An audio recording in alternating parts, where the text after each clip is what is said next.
Taylor, nice to meet you.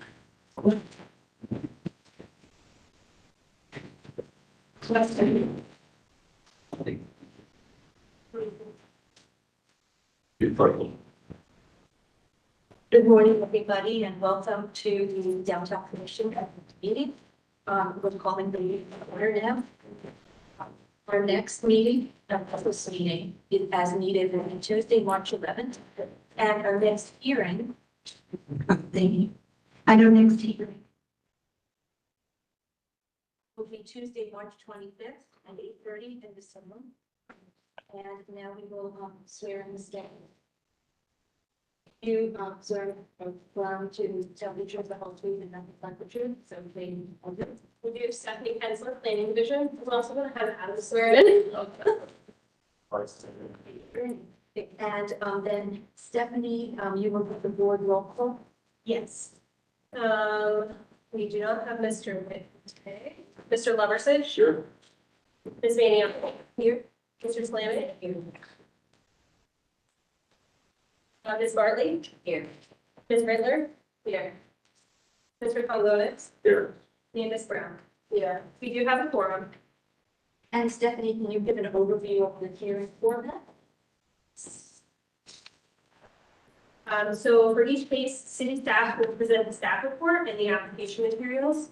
Then the applicant will come up to the presenter table, sworn in, and then asked to present the additional materials. If we have any registered speakers, they will then approach the podium and be sworn in, and each will be given 3 minutes to speak. And then commissioners will discuss the case and ask any questions if need be, and then take action. Today, before we start our hearings, we have a special guest, Ms. Amy Taylor from Downtown Columbus Incorporated. And he's going to give us a presentation and update on the work. Where would you like me? Okay, sure. Thank you so much for having me.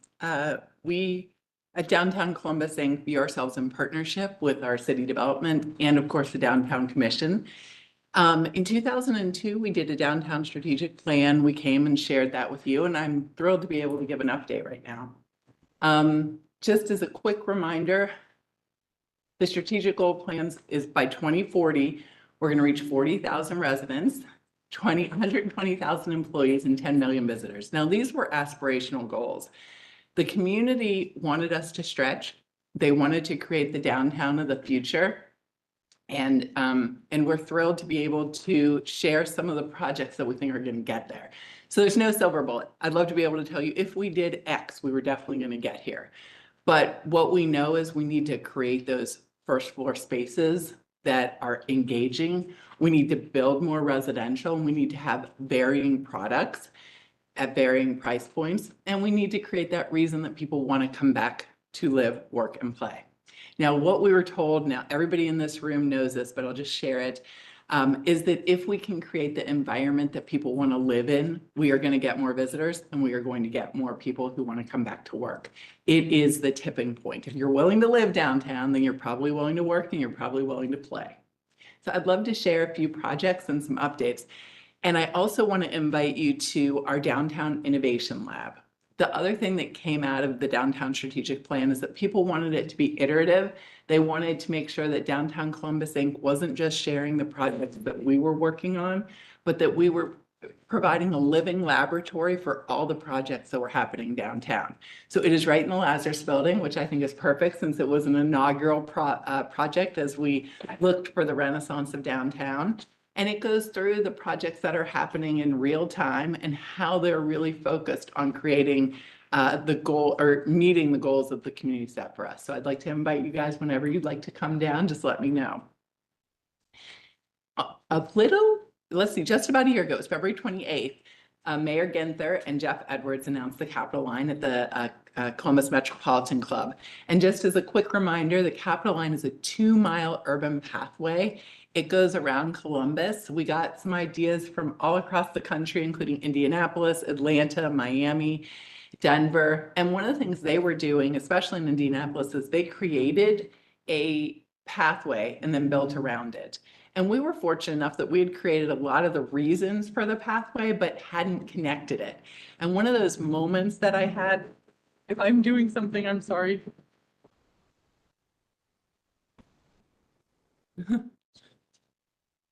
Sorry about that. It is that one of the things that really hit me hard about why we needed this is there's usually a Saturday in December when Downtown Columbus Inc. is doing an event at the Commons, when we've got a Lazarus Santa event, when the City Rec and Parks team is doing Winterfest, when things are happening on Gay Street, and we'll get 100 to 150,000 people downtown. But what we'll realize is they'll go to one event, they might go to two, but there'll be 6 going on, steps away from each other. And they just don't feel that way. The river is a barrier. Even some of the skyscrapers are a barrier. And so the nice part about Capitol Line is it's going to connect us. It's going to provide that yellow brick road that we can all traverse to get there.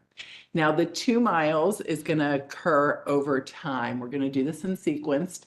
And we've got phase 1, which is the most ambitious.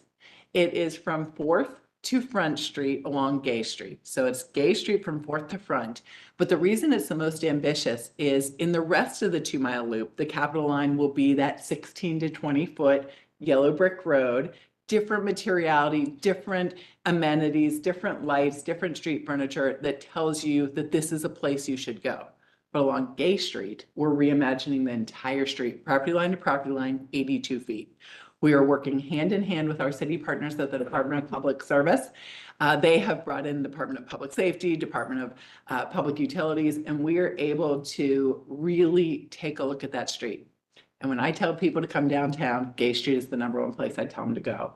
Not only is it really a crossroads of that culinary excitement that's happening downtown, but also when you walk along it, we didn't tear down those wonderful 5- and 6-story buildings like we did along Broad and like we did along Long back 50 years ago. We left them so when you walk there, it's a human scale. You feel good walking there. And now what we're going to do is create the public space, the built environment, and have it match the architecture. So from property line to property line, we're going to look at new materials, including the road. It can't be pedestrian only because there's a covenant along Gay Street for the service of the roads tower, because you come down Lynn to Pearl and then up Gay, but it will be pedestrian forward. And what I mean by that is you're only going to drive there if you actually have to drive there. It's not like, ooh, I'm going to drive down Gay Street because it's going to be a really easy thoroughfare. We don't want it to be an easy drivable street. We've got a lane going east, a lane going west, and then we're taking the rest of the real estate, if you will, and transforming it into a place for the public. Amenities, the Capitol Line, greater space for right outside of the retail and first floor experiences. So we are working with MKSK and WSP and the Department of Public Service. We are through stage 1 submission, and we are going to do a combined stage 2, stage 3 in May. Our goal is to begin underground work in Q3 and road work in Q4. And then once we get started on the construction of phase 1, we'll begin the design of phase 2 and just keep working forward. I think I've got a few renderings. You can see this is an existing condition along Gay Street right now. And then this is what we envision it to look like. You can see that narrowed space. You can see more landscaping. You can see materials that are going to be a downtown differentiator. So when the community said in the downtown strategic plan, we want you to connect assets, it was a hard one. It was a nebulous thing to start thinking of. And then this idea came up. It actually had been a long held idea. I remember it came up in the 2010 plan. We just didn't have the things to connect at that point. I think there's one more rendering. And then this one, what I like about this is it shows the landscaping and how we're going to use furniture to create a weave. We actually asked our design team, was there a way to create a meandering of the actual Capitol line? And the difficulty with that, and our city partners brought this up, is it really creates a safety issue. But we can almost create that through the shape of the furniture, through the shape of the landscaping. So the path itself will be straight, but when you look, you're going to see it won't feel that way. So it might have more of a bucolic feel. And I love the juxtaposition of something like this in the heart of a downtown. So again, we heard two things from the downtown strategic plan. One, we needed to deal with first floor experiences. Now we've gotten some great news recently about the return to office. That's going to help with the first floor experiences. We need people. But the other thing we heard is that when I walk into retailers, it needs to be people that look like our community instead of everybody that doesn't. And there were a lot of barriers that have been historical in setting up retail, including credit and the amount of experience that you needed. So Councilmember Nick Bankston came to us and said, let's partner the City of Columbus and Downtown Columbus Inc. and make this happen. So we launched the Ground Floor Growth Program. We started on Gay Street, again, one of our largest residential areas, already a successful nook for retail. And we looked at folks who are minority or women-owned businesses, small businesses, something that was truly retail rather than a service. And we have, let's see, we've got 5 in the pipeline. 2 have already opened, and they're on the corner of Broad and High. And that is 3 Bites Bakery and Little Cat Boba and Black Kahawa Coffee. And I am personally keeping them in business because I'm so excited about them. I'm there every day. And if you haven't tried the bombolone at 3 Bites, it is worth every calorie. They're just great, and they're providing a new and I think a fresh approach. Black Kahawa Coffee tells the story of coffee. It has an experiential component to it, not just a great cup of coffee. The 3 that are in the works that are coming soon, Evolvery Clothing, which I'm really excited about. We need a clothing option downtown. We've gotten some food and beverage. This is an opportunity for clothing.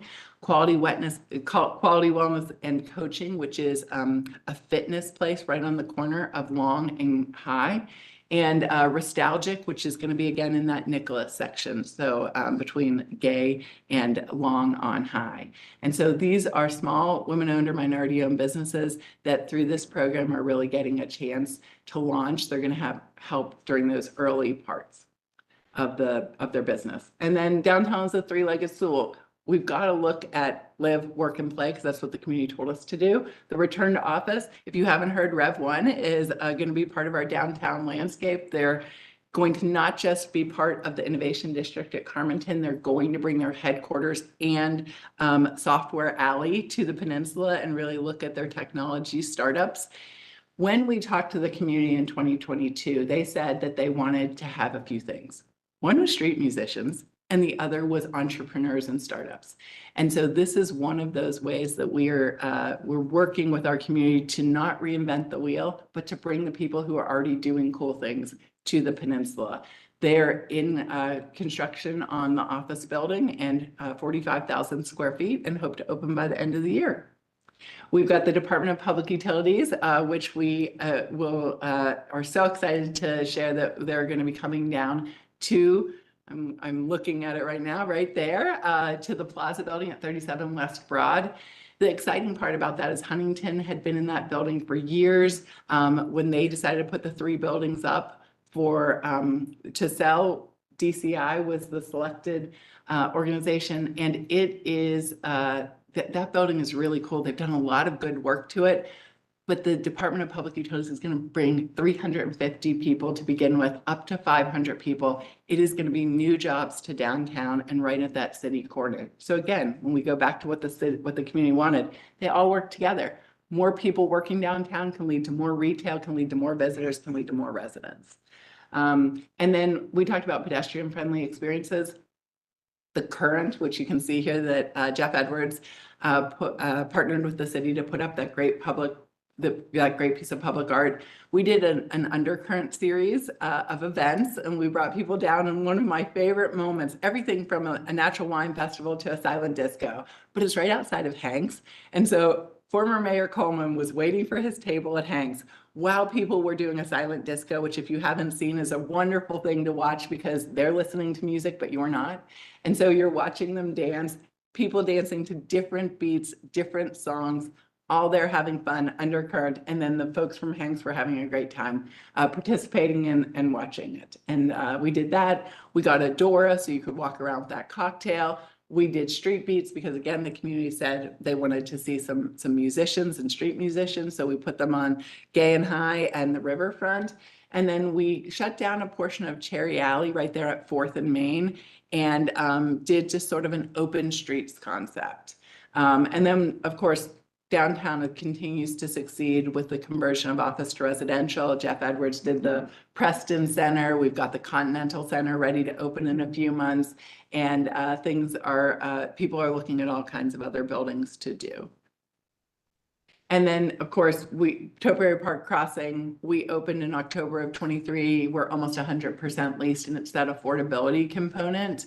So when I talked about housing being so important, it was also not just housing, but the type of housing and the product that we could offer at what price point. And Topiary Park Crossing really proved that there was that price point for 60 to 100% area median income. The Y is going to prove that we have a price point for even lower. They're going to start at 30% AMI. WODA, we just closed on the deal with them. They're hopefully going to be starting construction in the next few months, converting a building that's historic, keeping those cool historic elements to it while also making it something that people can really use. I think they're looking at 120 units, again, an important corner. We talked about the Continental Center, a conversion of 350,000 square feet of office to about 400 residential units. And then Preston Center. And if you haven't been there, I mean, it's a lovely place. The lobby is lovely. The sunken sculpture garden is part of the public realm. And then they've got Butcher and Rose overlooking it. And so it's done a really great job in increasing our livability. And then there's the peninsula. So we talked about phase 1. We came in and presented that to you. 230,000 square feet of office. They're more than 80% leased right now. 330 apartments, more than 90% leased.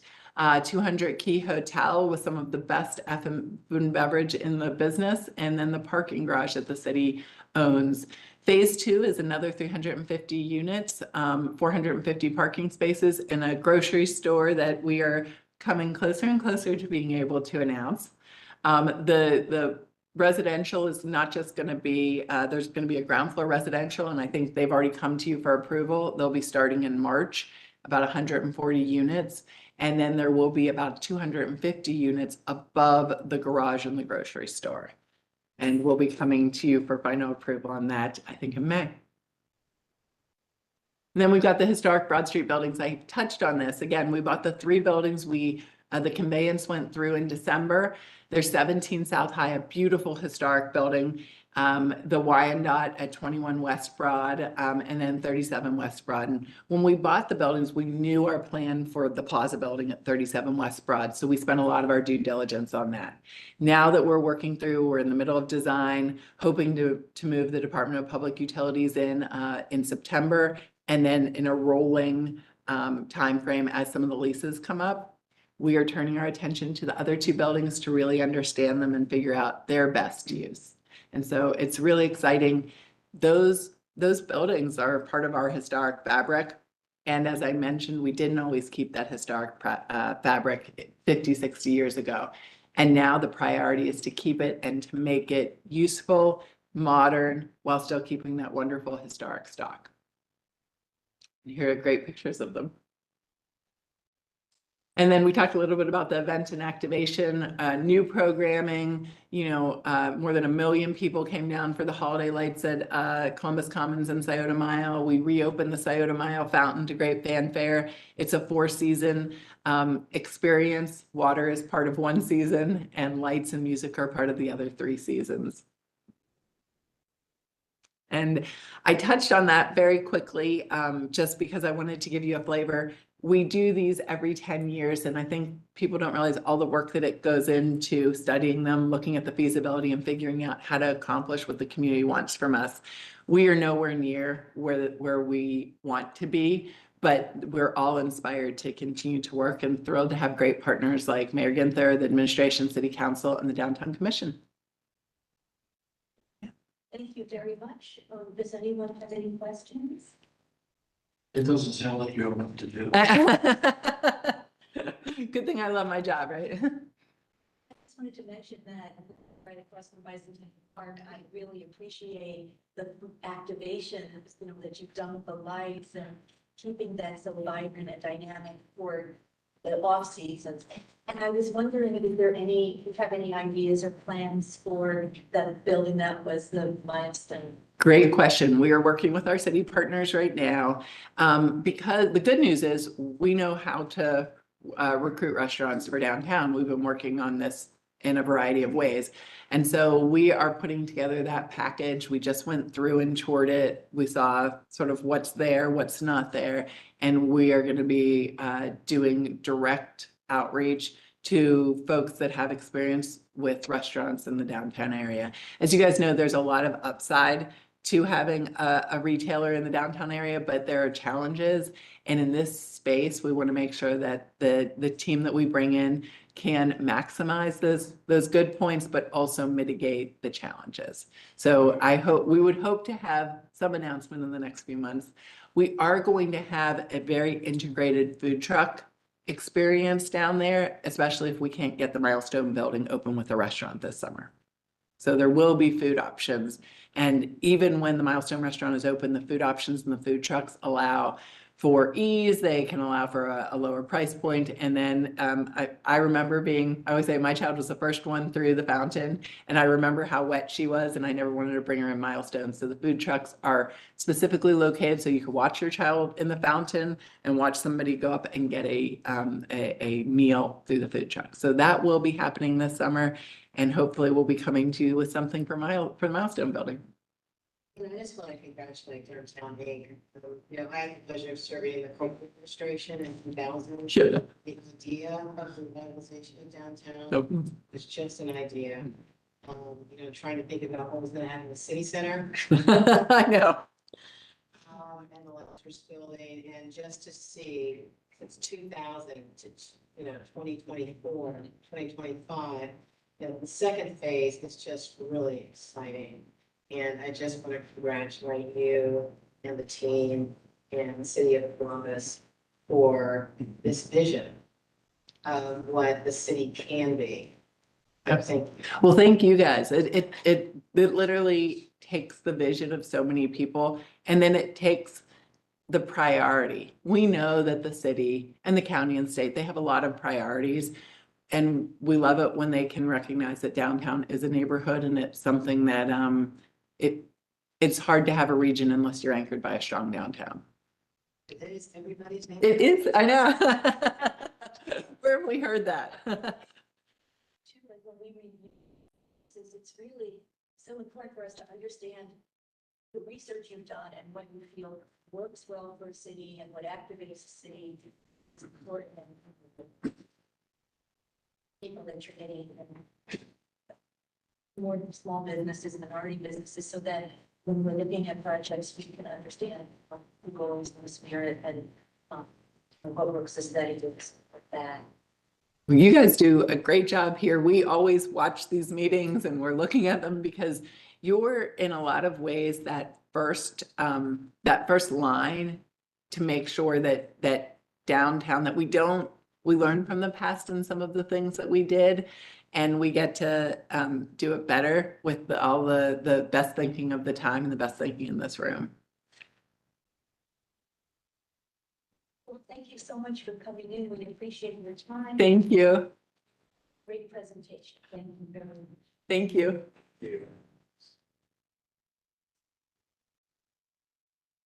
Okay, so our next order of business is we will approve the meeting minutes from last month. And then we will have a, motion to approve. So, second, and all those in favor? And opposed? That was just to clarify, that was a motion by Ms. Barbie, seconded by. Thank you. So now we will get to the applications. And the first, we have our continued applications. We have 347 East Gay Street. And if that applicant can come up and be ready to be sworn in. Sure. I'm just gonna keep this. Right. I think it's a big wrong. And I'll just. All right. I know I brought all these last time, but I'm back in.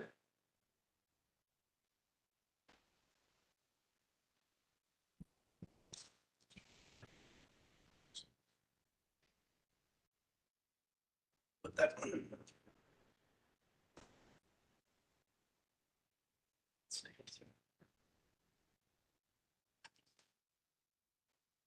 All righty.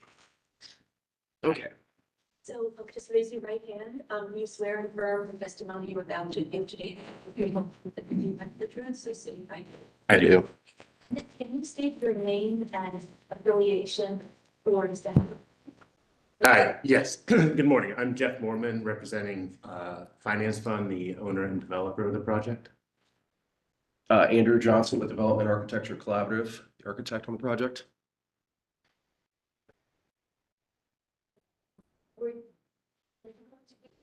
Yes, I will go ahead and do the staff report and then go through the materials and then we turn it over to them to. This case is, I'm not going to use this microphone either because it's squeal. This case is COA 2400579 for 347 East Gay Street. This includes 2 parcels currently used as a surface parking lot at the southwest corner of East Gay Street and Grant Avenue. The applicant is seeking commission approval to construct a 6-story, 71-unit affordable apartment building. The first floor includes 21 structured parking spaces via an existing curb cut on Grant, lined with amenity spaces on Gay. The building also includes north and south outdoor terraces. Key materials include brick, cast stone, fiber cement, horizontal fiber cement, shiplap siding, vertical flush metal siding, and exterior. Graphics will be a separate future application. The applicant was last before the commission at the December 2024 meeting where they expressed support of infill development on the site, but recommended a few design tweaks for the building. The commission called for a more fleshed out cornice to properly cap the building, variation in window sizes to be implemented, and for different railings to be added to fit in with the building better. The commission also noted that the building needed more playfulness or finesse to enhance the site.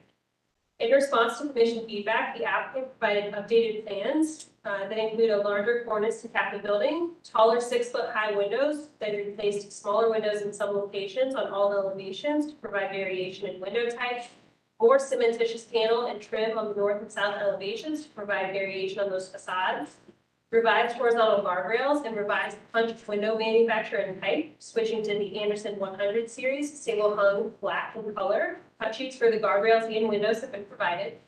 Additional submitted materials include a site plan, utility plan, site details, floor plans, roof plans, elevations, sections, and building details rendering from those material details. The downtown design guidelines recommend that buildings located on a corner lot be designed to address both streets, utilize high quality materials, and a higher level of design with a transparent first floor and landscaping that complements the overall development. They also state that parking structures have a high level of design to minimize the monotony, integrate other ground floor uses, and that a reduction or elimination of curb cuts is encouraged as sites are redeveloped. Based on the information provided, this project would trigger downtown streetscape standards along the Gay Street frontage. In summary, the proposal is largely consistent with the downtown design guidelines, and staff encourages the applicant to add a park mural on the west elevation. So with that, here are the updated materials provided by the applicant. With the site plan.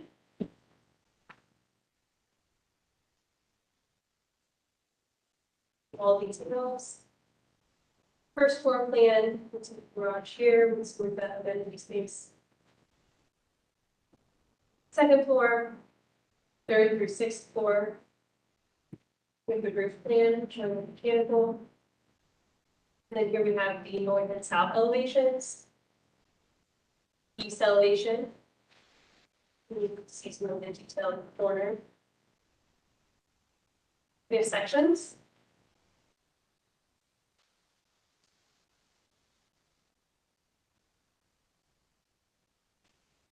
Then we have, this figure here showing the material palette. It's like they brought some of that here for additional discussions. And then we have the specifications for the different materials.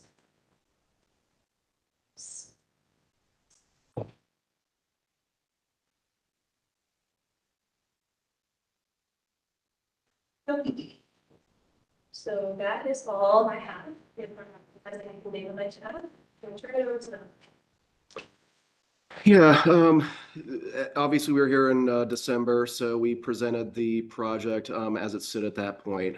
We got a few comments, the ones that Ms. Kinsler mentioned.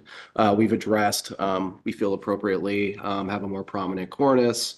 Went with horizontal guardrails. We have a variation in window types now. We added some additional trim between the second and third floor on some of those windows just to kind of create a little bit more interest on the north and south elevations.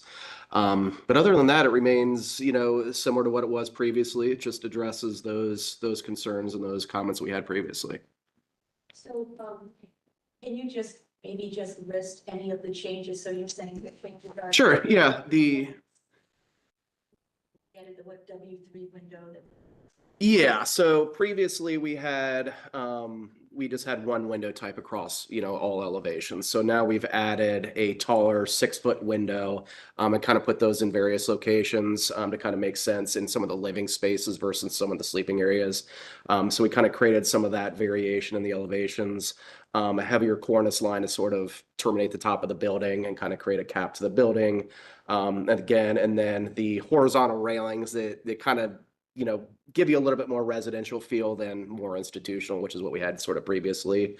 And then again, we have some areas where we added some cementitious panels to break up the field of horizontal siding. So those are the main updates on it. And then we switched window manufacturers. The window that we're doing in terms of punched windows are those Anderson black punched windows. Conair is our storefront manufacturer. The storefront itself would be in black.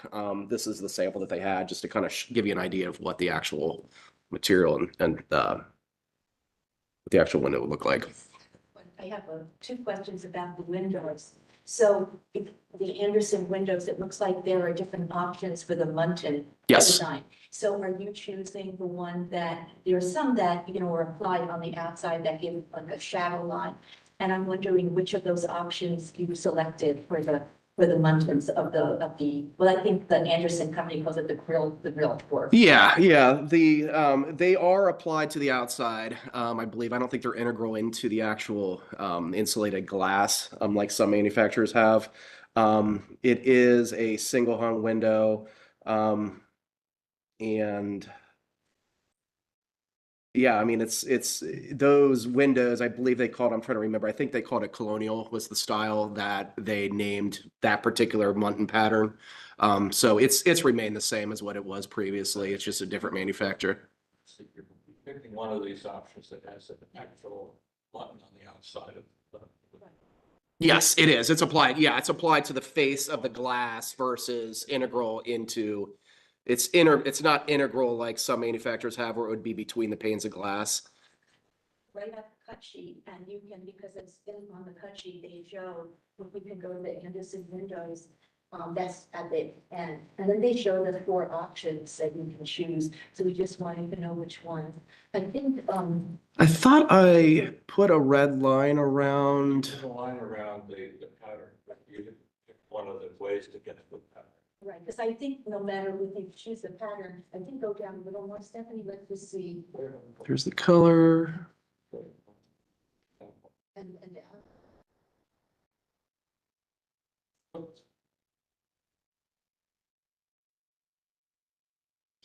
see the sheet. There you go. Yep. So you see the 4 on the top, so I think you have 4 options. You pick the colonial pattern, but then you have 4 options of how the Muntin will be. Well, I guess I would ask the owner that.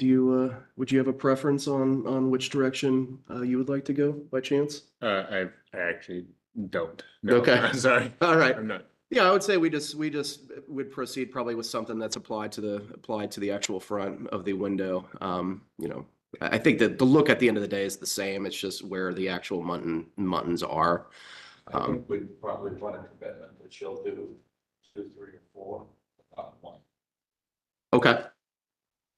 I mean, I don't know what other people think, but I think that, when it's applied, it's nice because you get more of a shadow line. Right.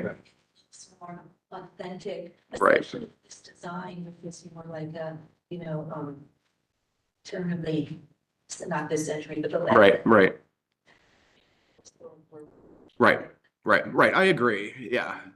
When you've got it between the glass, it sort of gets lost in there and you can get some reflectivity. But when it's applied to the front, it truly looks like it's divided lights, like you would have separate windows. What you want to do, so I would say that some of those options are what we're interested in is the shadow line on the outside. Right. Yeah. So I think, yeah, applied on the outside is going to create that. Yeah. Yep. Yep. I'm lost on that. So No. far. Yeah, you told me it's good. Yes. Fine. All right. Not a question, this is just a comment about the windows, just something to think about. I think you've done a wonderful job with the patterns of the windows, the smaller and the larger, and I think it's added so much to the project. And I noticed that most always those larger windows are in the living rooms, but you have a few where the living rooms have the smaller windows. And I'm just wondering if, if you think it's a good idea to maybe study it a little more and see if all the living rooms could have the larger windows. I looked at it briefly and it doesn't look like it would, in any way, diminish the aesthetic you've created or look awkward. It would still be symmetrical. And I think it's really just, two bays. Another way, I think it's on, I don't know if it's the south side, I think it is. There's one column, I think from level 2 to 5, and then on the other side. So I don't think it would be that many more windows. There might be something to think about, so Okay. that every unit does have the advantage of the larger windows in the front. Right. Okay. Yeah, we can look at that.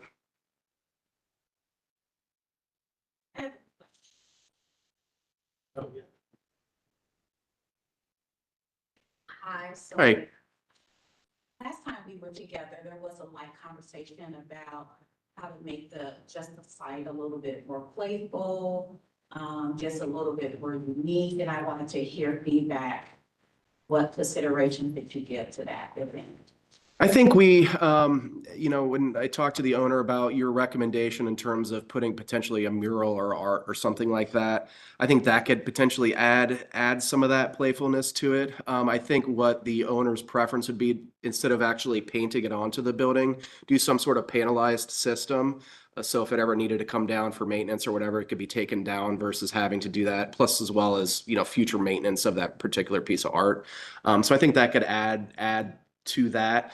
I believe that the original comment was to basically provide that potentially on the facing the garage, but to me, either facing Grant or potentially facing the rear of the building may have a little bit more impact. But again, I'd like to kind of hear your feedback on that. But I think that that's kind of, one of the comments that I think we would be amenable to.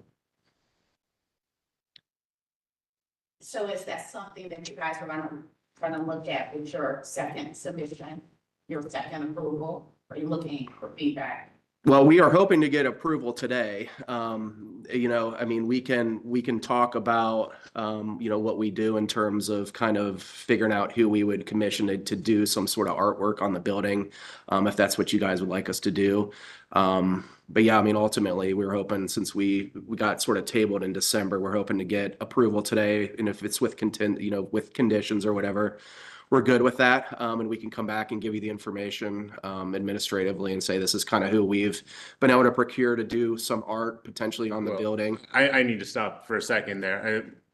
This is a low-income housing tax credit project, and we can look at the financials, but I'll be very candid, there's no way we can commit to commissioning any type of art at this project.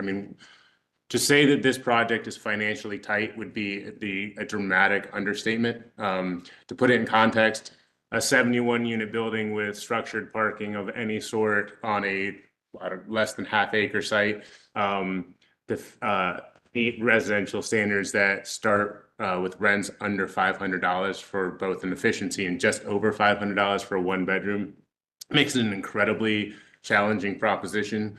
And we are beholden to pricing that is dramatically changing with some changes in potential laws as well as interest rates rising. So I don't want to throw ourselves at the mercy of this board and commission, but at the same time, I do want to be very transparent that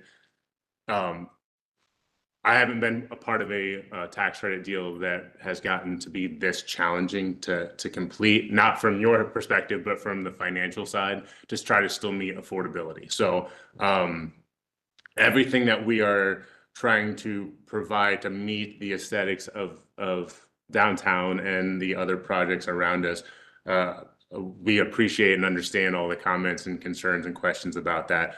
The other side is at some point, the project starts to look actually underwater from the very beginning, and we aren't there today, but that is before the updates in construction pricing have come back. So to the point of Ms. Brown, we'll certainly look at adding playful characteristics, working with CCAD and others to see what we can do to liven up the site. Certainly, and would love to do that. I mean, we'd love to be able to do all of that and more.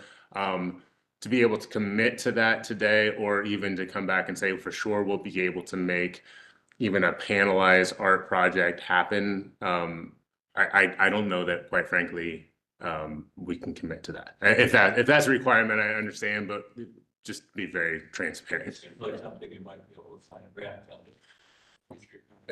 Places put it. Yeah, I think so.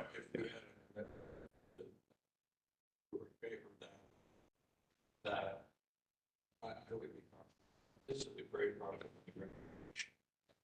It needs to happen.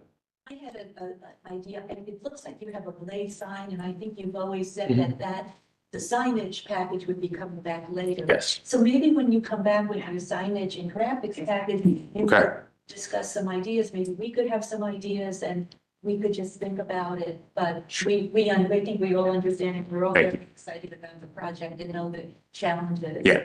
But did that seem? Yeah, that's okay, and yeah, we all understand. Yeah. Tech program. Sure. So we definitely understand, especially with all the extra stuff that's going. Right. So, yeah, it was just really about what consideration have you given? Sure. You understand there was going to be another Yeah. application from you guys, so I wanted to get some feedback that was going to show up there. For sure. Yeah, that's great. I appreciate that. Don't know if the London design that we are asking that we want them to commit to, I don't know if that's more money than it's in the baseline. I don't know if. Well, it's probably a little bit more, that's why I said one of those three, I think you probably go up in price as you go to the right. And I think the one that's just just a lot on the outside. Yes, that's. Satisfy me, it's not with, it's not the best or the most ideal, but I think that would meet our issue. Okay. And I think that of the four that are there, I'm guessing the price goes up for left and right. Sure. Yeah. Okay. So I do appreciate all the design revisions that you came back to with the cornice and the marked windows. I think that's definitely what we're looking for. So thank you very much. Sure. Would you be able to, it's wonderful you brought all these materials. And would you be able to go over them with us? And Sure, yeah. there were a couple of colors that to be determined. Yes, we have not, the only color we don't have selected yet is the paint color for the actual siding, because it comes basically pre-primed. So it'll come, this is what the profile looks like. This is the shiplap siding itself. So that comes primed and then it gets painted in the field. The actual brick itself is this. This is obviously just a sample, but that's basically the style, the color, the type of brick that we'd be using. The vertical metal siding up top, this is the actual profile. So this is the size that it would be and the scale that it would be. But it would be in this color, stark gray color here. And then the cast stone and the CMU, split face CMU, is this sample here. So they're going to have the same look.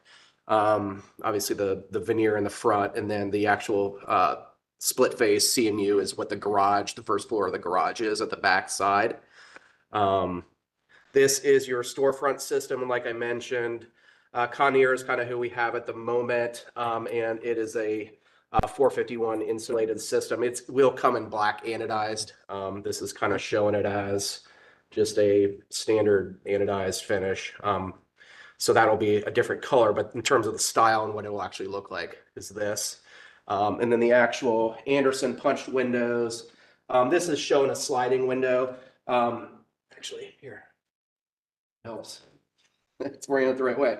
So yeah, so that's your single hung window. So the bottom sash obviously comes up, and then it will have the muttons attached to it on the outside face. So I believe that's everything. The moment you fit Conair or equal, or you were using the Conair system? It'll be equal. Yeah, it'll be similar, and they're all very similar, and they all offer the same types of finishes and anodized colors and all that. So it'll be, it'll be that or something that looks the same essentially. Conair is usually the basis of design that I usually pick, just because they're one of the most prominent. But at the end of the day, it may be somebody different once we get pricing back and figure all that out. You're doing solar panels on the roof? We are. So the last project we did was with the Ohio Air Quality Development Authority. And so we put 206, I believe, 205 solar panels over on Grimes Point, which is on East Main Street in Old Town East. This project will have less roof surface than that project did because it's taller and there's more units, but we expect somewhere between 70 and 110 probably solar panels on this project as well. And our intention is also to hopefully work again with the OAQDA on this project as well. Any other questions or comments? And anything from the audience? So I think then we're ready for a motion. And this is for final approval. I'll move approval. The second. Second. And all of those in favor? Aye. And opposed? Can I, just to clarify, so that was a motion by Mr. Lumberson, seconded by Ms. Rinder, and there is essentially a condition that those windows have the exterior kernels, correct? Yeah. So that can be staff. So when the drawings come in, as long as those are there. And if you change those living room windows, we don't need to come back to us with that. Perfect. Okay. I think what we'd like to have for the record is. Yep. So if you change those windows, your drawings to us that are in our. Sure. Yep. I don't think they can come for us for that. One other item to note is we received certified address after we had submitted. The actual address for this property is 351, not 347. So I would put that in the records. We can update that. Okay, thank you. Thank you very much and for all of your hard work and especially for being on this budget you are. And to make those changes that we really appreciate that, to listen to the feedback. And we understand that's a hard thing to do, so thank you. And Thank you all. Thank you Appreciate very it. much. Thank you.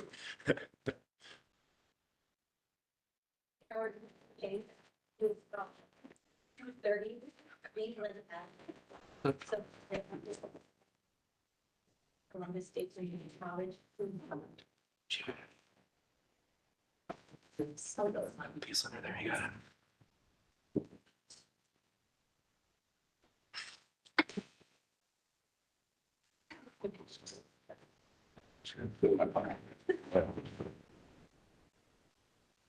Sorry. No worries. Everybody that's going to be speaking today is we just reiterate. We swear and affirm the testimony you're about to give today is the truth, the whole truth, about the truth. So say I do. I do. And First Deputy, can you please say your name and affiliation? Kieran Sherry, Columbus State Community College. Brett Wilcox, moving on. I'm Brian Sell with Moody and Oldham. Tim Skinner with Edge. Definitely with the This is COA 24-00521 for 230 Cleveland Avenue. Which is located at the corner of Cleveland Avenue and Spring Street on what is currently a surface parking lot of the Columbus State Community College campus.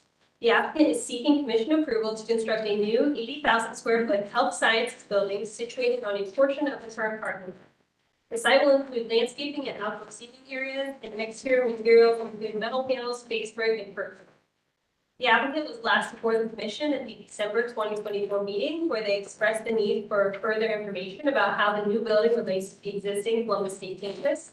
They noted that the landscaping looked suburban and that the building overhangs created spaces that looked dark and inaccessible. Commissioners recommended that the building be pushed towards the intersection of Cleveland Avenue and Spring Street and establish more prominent building entries. The commission requested that the applicant return with a campus master plan that shows how the building will relate with future and existing campus buildings.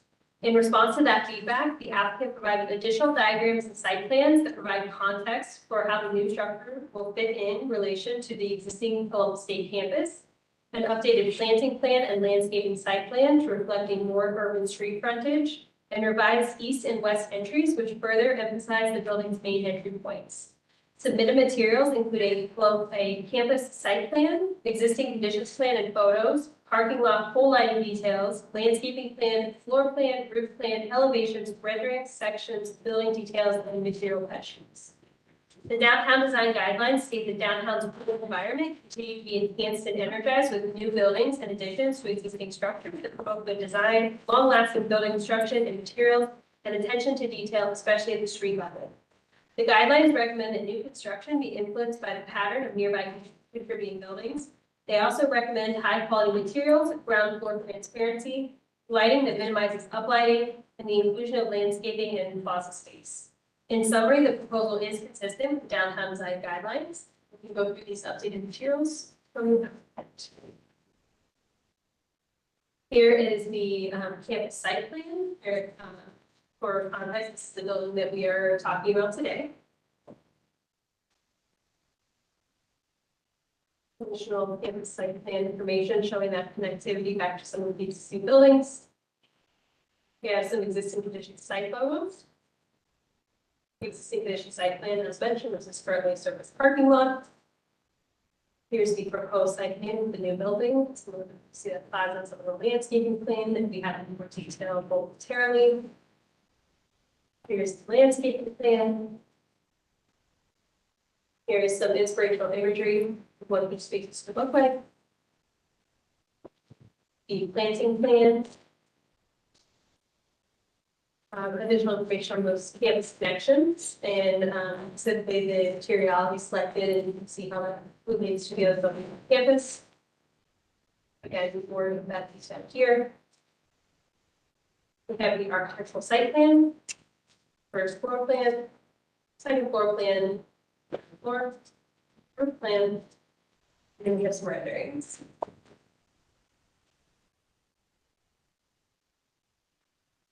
Here are elevations, the west, north, east, and south. Here is that building context with the Mitchell Hall building, our sections. Here is the photometric plan showing that parking lot lighting. The applicants indicated that there will be no lighting on the building itself. Here's some of the details on the light poles that are proposed. And then you can see here the presentation. Turn it over to the applicant. Okay, great. So we've seen this building before, so if you could maybe concentrate on the changes you've made Absolutely. in the material. Absolutely happy to. And thank you for the feedback in December. Happy to be back. We do want to just do that, if we may, just focus on those slides that we think reflect how we've responded to your feedback. I'll start and talk a little bit about some of the master plan, how this building fits in with the overall context for the college, both in the past and into the future. Tim will review the site plan in detail and talk about how that's changed, how the building has shifted, how we've tried to, my word, urbanize the Cleveland Avenue frontage. And Brian will talk more about the architectural details of the building and how we've enhanced those, lighting, visibility, entrance configurations, et cetera. So if I may, if we could start with slide 3. Let me go back from a historical perspective. The college originally did its first master plan back in 2019. And one of the priorities that was identified in that master plan was the acceleration of health sciences graduates and the need, and I'm quoting, to upgrade and modernize space and equipment for health sciences to allow for the expansion of existing programs and the development of new ones. And this facility is specifically designed to address that. The slide you're looking at is actually an update work that was done when we partnered with ACOM, and it shows, again, the continued iteration of how the health sciences continues to be a focal part of our campus development. I will draw your attention also to the fact that it's in the same location as we're planning it today. Even back in 2019, the original intent was to put it at this location. On this slide, I will draw your attention also to the development that is laid out, the proposed future development south of Spring Street. That is a conversation that continues at the college and will be a multi-use development in the future with a component that also reflects back to one of the 2019 priorities, which is advanced manufacturing and the possibility of new college space for advanced manufacturing. If I can ask you to turn to slide 4. This is really a current picture of the college holdings, slightly different scale. It does not show the proposed development south of Spring, which is still there, but I just want to offer some broader macro comments about how we see the campus for Columbus State evolve over time with the advent of this building and the development south of Spring Street. At a macro level, the primary core of campus is going to continue to be east of Cleveland and north of Spring. Those are the primary academic buildings and will be into the future, now including the new health sciences building. Most of the real estate that the college owns or controls west of Cleveland will be repurposed over time. And that'll happen in 2 phases. The first phase is as we grow health sciences and other opportunities, we will create room on campus where some of those substandard buildings that are west of Cleveland and the occupancies that are in them can come back to the core campus. Over time, what you'll see is many of those dark blue blocks west of Cleveland, there's some active projects already, will be transitioned from college ownership to redevelopment opportunities. So your core of campus is still gonna, in the future, be to the east of Cleveland Avenue and predominantly north of Spring Street.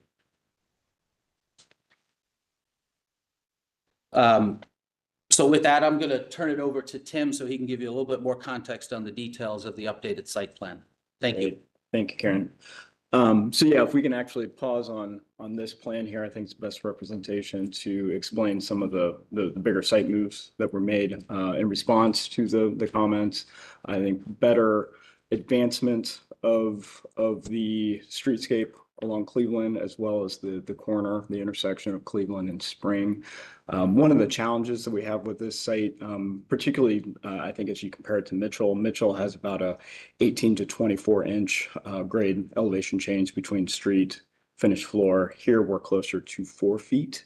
That's driven by the east side of the building. Obviously that connection to what is going to be the core and internal of campus. And so that is in a lot of ways driving this elevation, its relationship to Mitchell, its relationship to that east side. So obviously a challenge of mitigating that grade change. And I think our solution previously was a kind of a less is more. But now what we've done is we've opened up that corner a little bit more to engage, make it feel more urban, utilizing structured planting. And so curbs, walls, kind of those pieces that help create that transition in a tasteful way that's also, conscious of cost, of not overdoing it. There still is a fair amount of plant material, but doing it in a way that feels and is more celebrated as an urban edge. Also very much in line with, I think, what happens to the north. Other big thing is the entry on that west side facing Cleveland Avenue. We do recognize that primary day-to-day is going to happen on that east side, but west side is still a very important public entrance and even the aesthetic of that. So what we've done is we've opened up that entry quite a bit to provide that presence. Still a lot of stairs there, but accessible access from both the north and south that we did not have previously. One other move that we made was we were able to shift the building slightly south, so diminish that setback a little bit, which I know was a concern with its proximity to both street edges. The Cleveland Avenue edge does actually align with the setback established by Mitchell Hall. That's also done on the second floor of the building. So we are, kind of the appropriate level of how tight we are to Cleveland Avenue. Really have compressed that and created a much more dynamic streetscape. I Right. just had a quick comment. Yep. I really love the changes you've made, and it's interesting when you look back at your inspirational photos. I think these changes, making it more urban, really are more in character with those inspirational photos and capture a lot of that, especially that experience when you're that ramp that sloped walk that's created, and then the landscape on either side, and just creating all these different pedestrian experiences depending on which way you're coming or which walkway you're taking. Great to hear. It's really very positive and really attractive. Thank you. Fundamental changes to the approach, but they made a big difference. Great. Okay. I think Yeah, we'll move yeah, on to and- some of the architectural. So if, go to slide 11, please. That would be awesome. Yeah, so the last time we met, I think we focused everything. The conversation was focused on our relationship with Mitchell, our next door neighbor. And there were some questions about how we were, stitching in with the campus and whole as a whole. And so we kind of backed up and looked back at how we sort of formatted the architecture of the building. So one of the most important things is and there's that list up at the top is really, this was a brick building, and it's a two-tone brick building. There's a base brick to the building, much like all the buildings on campus, and then there is accent brick that is consistent on campus. And there is some brickwork, a variety of brickwork and applications. We chose to use that of Mitchell, that sort of accent brick in relation to windows motif, but that's consistent around campus. Another thing that's consistent around campus is this idea of an angled facade. The facades seem to bend to either kind of ease an edge and open up green spaces, or the opposite, kind of cup and invite. So we chose that, to gesture towards that future development, and also adjust the geometry of the building to address that of Spring Street and Cleveland Avenue at the same time. Another move that is consistent on campus is at the entries, and this was called out previously on the previous design. There is a tendency to have full glass above it at the entries, marking those entries and making them very open, transparent, and public. We had in the previous submission, we were making that a very large window, but it was still a punched captured window. So you'll see in the renderings that has changed, and it's become this larger opening and more transparent and all glass. And then the fourth thing is this idea of, I can't even read that.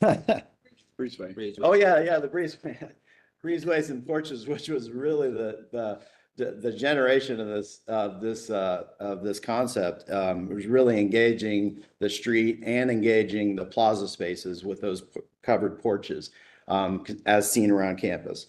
We also had the ability to use those exterior spaces on third floor as terraces. So much like Mitchell Hall has, these usable terraces for shared student spaces. So if we want to quickly go through the plans, nothing really has changed. Oh, I'm sorry. I don't want to skip over the materials. The materials have not changed. We do have that same material board here, and with grout, brick and grout, and the metal colors. That has not changed. We have included some other additional sort of buildings on campus.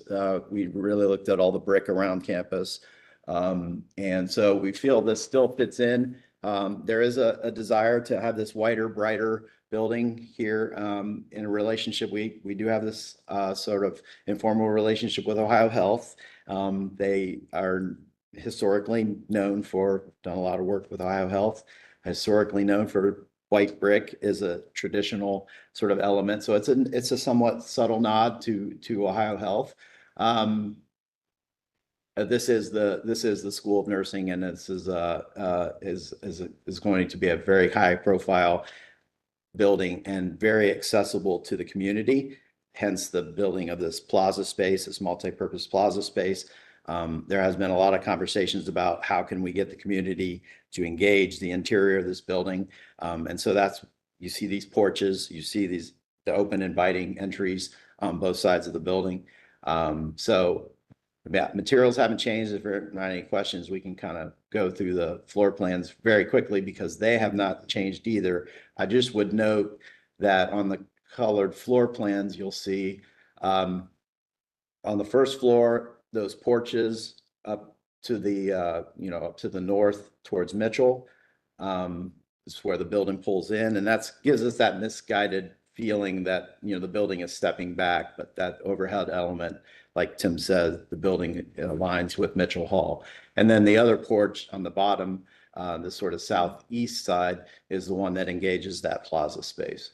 So if we go through, the building is very symmetrical and has a very open public atrium space where many activities will happen. And then you see those terrace spaces kind of pinwheeling, one towards the center of campus, one towards the center of downtown. So really kind of trying to stitch those communities together. And then we can go through the renderings. We did provide this somewhat more frontal rendering of Cleveland Avenue as an additional rendering. And we also included a closer shot of those entries because there was some question about what those entries feel like. And as you see here. So that would be the Cleveland Avenue experience. And really not a lot has changed. The biggest change is those entries opening up and becoming full glass and metal.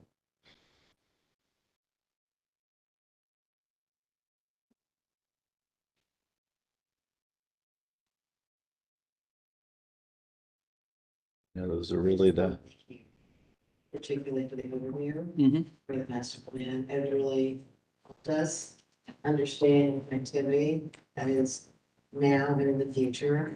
So thank you so much. for Happy to that. do it. And for the changes and listening to what we had to say. So I just wanted to commend you. Thank you. Thanks. My wife was a retired nursing professor, so she maybe she'll want to come back. I think it's amazing. I make a motion to approve as submitted. Thanks on behalf of the entire commission. This is fantastic. Looks great. Nature building, great use. Just had one comment. Sorry, did you want to? No.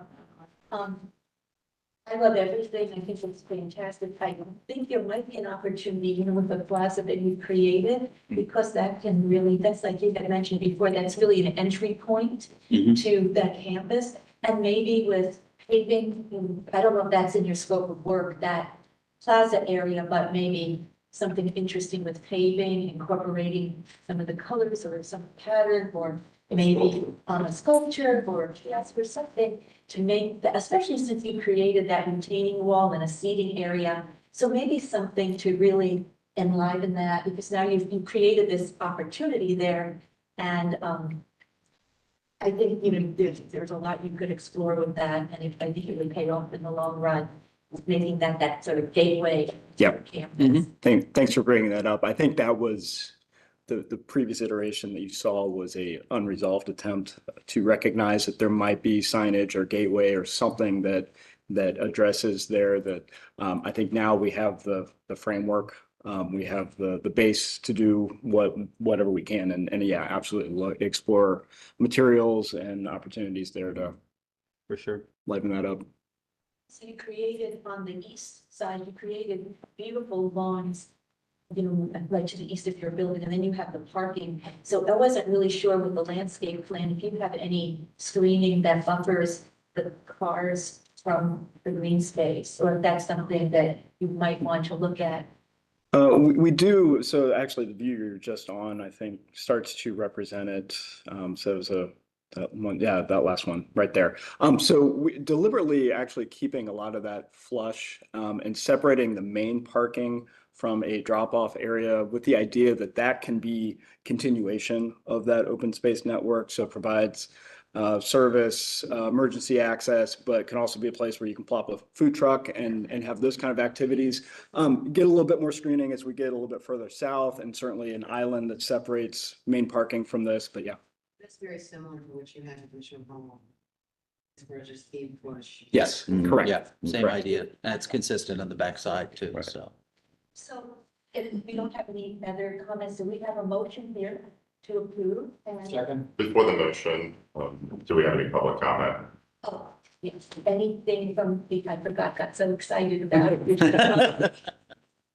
Comments or questions from the audience? Okay, so we can continue on. So we have the motion and we have the second. So all those in favor? Aye. And opposed? Was that seconded by Mr. Wonderful? Yes. Okay, thank you very Thank much. you. Thank Thank you. you all. Appreciate it. Thank you.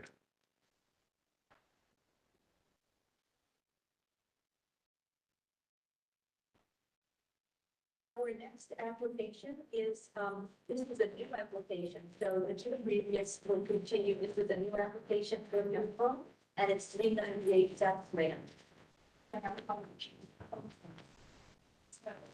Yes. So coming back.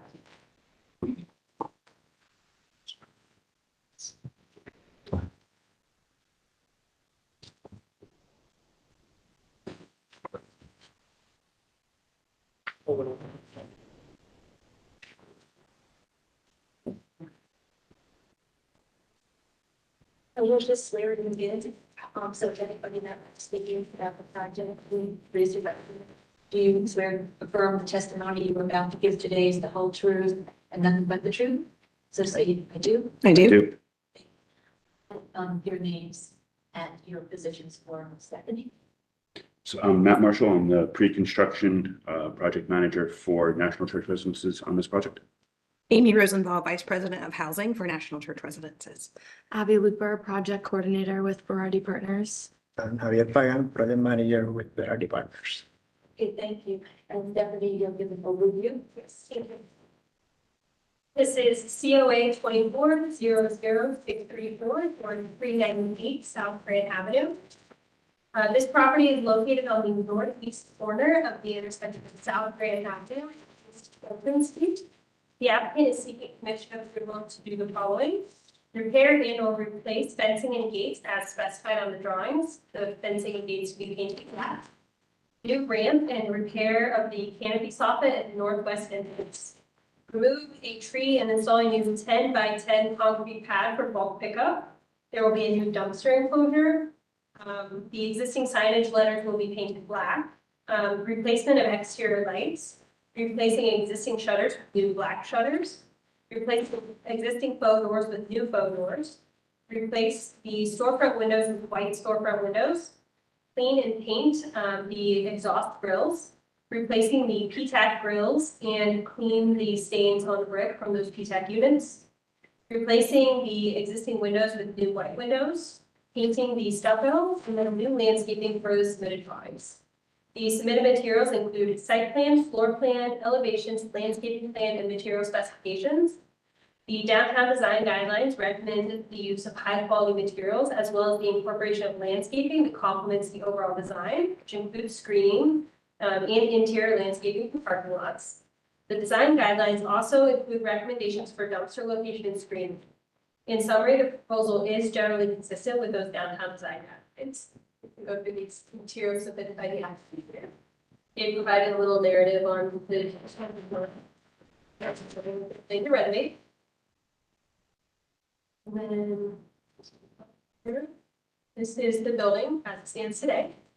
We have some site context, again, showing at the intersection of Grant and Fulton. Here's site survey data. And then here on the site plan, they have included keys indicating the different pieces of that renovation that need to occur. See the damaged gate here, the soffit that needs repaired, and where the fence and the gate needs to occur, signage, etc. They're also doing interior renovation work, so I'm going to purview of the commission, so we'll skip over that. They're going to be upgrading the units as well. And then again, showing the elevations, some of those things that will be a part of renovation, including the shutters, cleaning up the speed tag grills, replacing the doors. And then they also included the material board. This is an existing building, so a lot of it's going to be cleaning up. Some of the items will be new. You see the new vinyl windows, new shutters, things that will be painted. They've indicated all of that here. Then we also have the lighting key that they've provided, just showing those exterior, where the lights will be located, and then showing what that new picture will be. It is a downlit wall light. And then you have these light fixtures, and then there's a photometric plan here. Utility plan, and then they also provided the landscaping plan. This is this one, landscape, and then this is the proposed landscape. So a lot of the existing landscaping is coming out and redoing it. It's shown here, and they've provided the plant schedule, additional information on the landscaping, and then we have the specifications for those materials. So here's the railing and gate system, those new doors, windows. Windows, the dumpster enclosure, screening around that. And then the different paint colors for those grills and stuff. Here's the specification for the shutter. And that turned over to our applicant. You can walk us through the project. Sure. Thanks for having us today. Good morning, commissioners. So Commons at Grant, I don't know if we timed this appropriately to be on the agenda today with Amy Taylor here earlier today explaining the vision for downtown in 2040. So Commons at Grant was part of the vision that Mayor Coleman had in revitalizing downtown Columbus in 2000s. And Commissioner Bartley, you touched upon that earlier today. The vision then and the vision now was to revitalize downtown and for a place for live, work, and play. And at the time, Mayor Coleman was very adamant that living and the residents to live downtown, it needed to be for everybody, including the most vulnerable populations of Columbus. And that was serving homeless and disabled populations. So in the early 2000s, Mayor Coleman's staff approached the leadership at National Church Residences and said, hey, I've been hearing about this new model to provide housing for homeless and disabled individuals, and not just housing, but case management services. Would you guys be interested? I know you're well known in the area, you're well known across the nation. National Church Residences is a national nonprofit organization headquartered right here in Central Ohio. We're in 23 states and touch the lives of over 70,000 individuals on a daily basis. Most of those folks are seniors. But in the early 2000s, Mayor Coleman challenged us to take our model of providing housing and services to seniors and saying, I think you guys are the right group to explore this model for permanent supportive housing. And through that became many tours with the mayor's office at the time that led us to this permanent supportive housing model. And what we believe to be the very first site-based permanent supportive housing community in the state of Ohio. So we received how this project was originally constructed was through the low-income housing tax credit program, a very competitive statewide program. We were lucky enough this past spring to receive a second award to rehab this facility. Our commitment is there. We're here in the long run. There's 100 units of site-based permanent supportive housing where we're serving this region's most vulnerable. They're not only housing, but case management services. We do that in partnership with the Community Shelter Board, the City of Columbus, Franklin County, and the Metropolitan Housing Authority. Every single unit here benefits from a project-based voucher. So it assures that our residents only pay 30% of their income on rent. most residents don't pay anything as they're homeless or disabled individuals. So over our 20+ years of owning and operating, so we're the owner, we're the developer, we're the property manager, and the case management provider. We're an all-stop shop here at Commons at Grant. So timely, I felt, as I listened to some of the previous presentations. So, we're welcome. We're glad to be here in Columbus.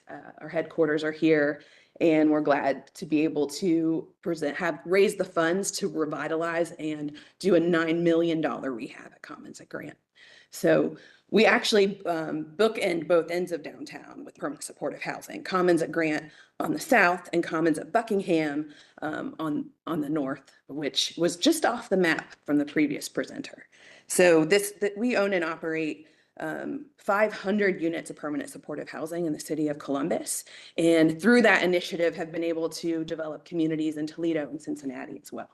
So happy to answer any questions, but there's a history there, I think, of revitalizing downtown and making sure that there were options for even the most vulnerable populations.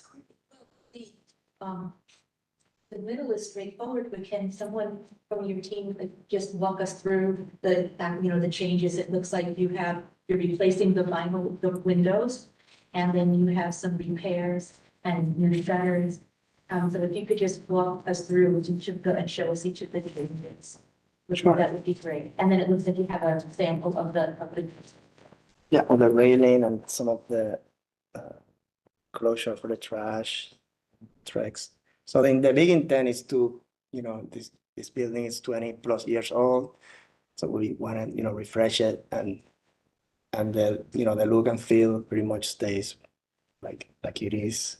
So this is just showing some of the existing conditions right now, the things that we think need, major repair. Like for example, that commercial entry, that stair is next to that commercial entry on the side. We're planning to put a railing there, putting a ramp to access to that door, replace the underside of that canopy.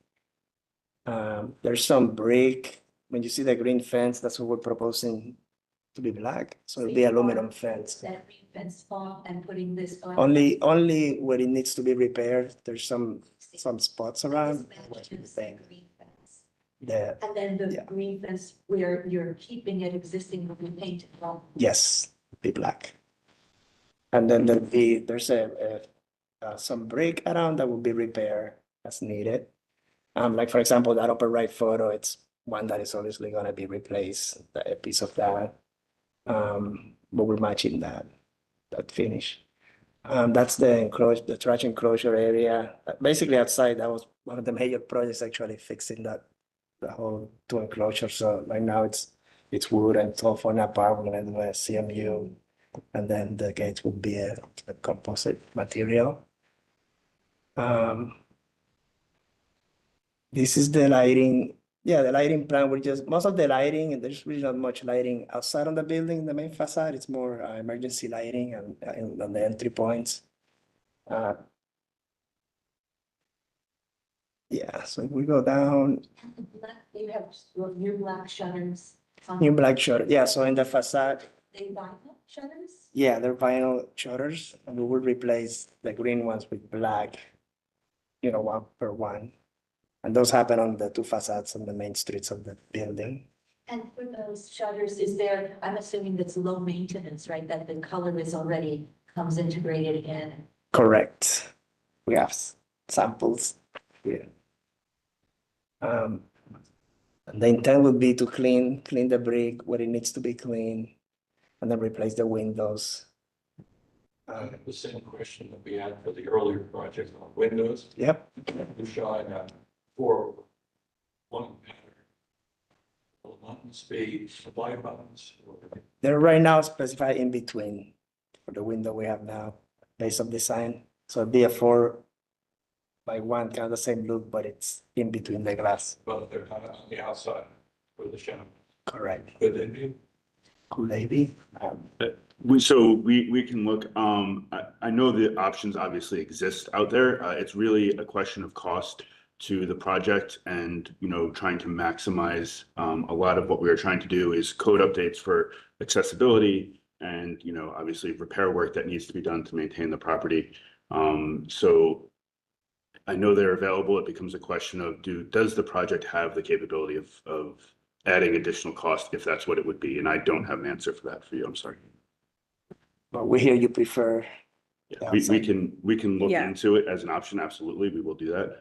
But I don't know what the cost implications would be. Yeah, much like our partner, peer that was presented earlier on Gay Street, who has similar funding structure with the low income housing tax credit program. We understand the preference and most certainly would entertain it if the budget supported it.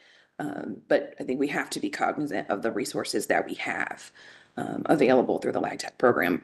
We're pretty rather constrained. We do have a commitment and are working with the city on there's a $2 million contribution on home ARPA dollars because of the population that we are serving. That will be an additional resource to the capital. But once again, as our world is ever changing on the construction end and with our limited resources, we'd be happy to evaluate it. I just don't know if sitting here today, it's something we could commit to.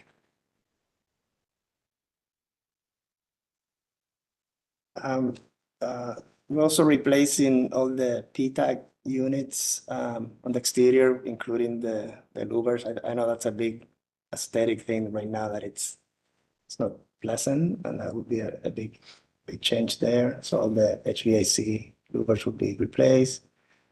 And what else we have?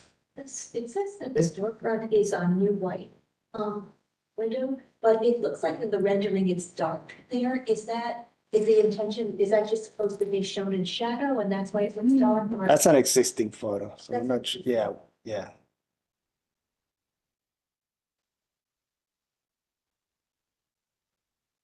Now, it's like the existing storefront or something. Would you Yeah. also paint like black, that railing at the top, some changing out basically all black? Yeah, I think on the green, it's gonna become black, basically, for the metal pieces and the shutters. Yeah. You also have, it looks like you're doing a lot of work with the landscaping. Could you go over the landscape? Yeah. So the intent is to, we had planned the landscape architect evaluate the existing conditions of all the mature landscape that's there now. So we wanted to keep everything that it's healthy and it's good. And then they're gonna then above and beyond that add some more plantings around it so that the before and after there. But the intent would be to keep, what's healthy and what's good and then improve on that. But, on the sidewalks, everything, it's all existing. There's not really any major rearrangement or anything like that. That you have two lights, you have the down light, that's a dark, you're using black, and then you have the emergency light. And I think that's specified in white. And is the intention that you want that you are choosing to use the two colors for a reason, maybe what exterior walls they're on, or? Those probably would be black too. Yeah. Because I was gonna say it might be better. Yeah. The same color. Yeah.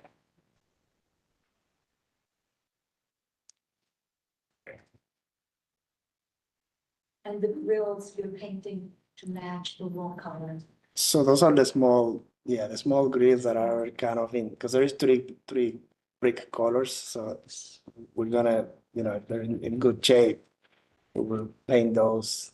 And they're all throughout the three, the pink, the red, the white brick there. Those will be painted. Those will be the smaller kind of bathroom fan grills. Does anyone have any other questions or comments? I think it's great, this project. Yeah, if you will, it's sort of, I'm hung up on the windows. So I like the 401, it's a sense of detail. But if you can't do opposite shadow, I would rather see one of the one in no subdivision than put it in between the glass. Anybody else agree? But it's just something every once in a while it slips by us and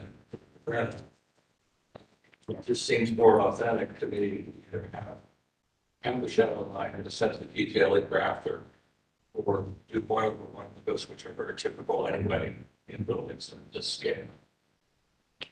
That resonate with anybody else besides me? I do like the idea that it either looks authentic or that it's not there, so that you don't have to think that it's a cheaper solution, because if it's the one over one, it's what it is, and it's, so I do see that. And how does everyone else feel? I mean, I do think like details, right, relate to the value of like living and being in the space. So I do think that that could be a detail that you evaluate.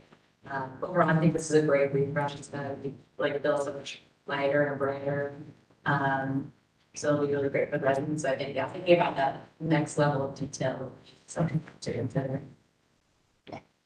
I mean, I think the good news is that you only have, unlike the other project where, they had, it was the divided lights, there were many mounted.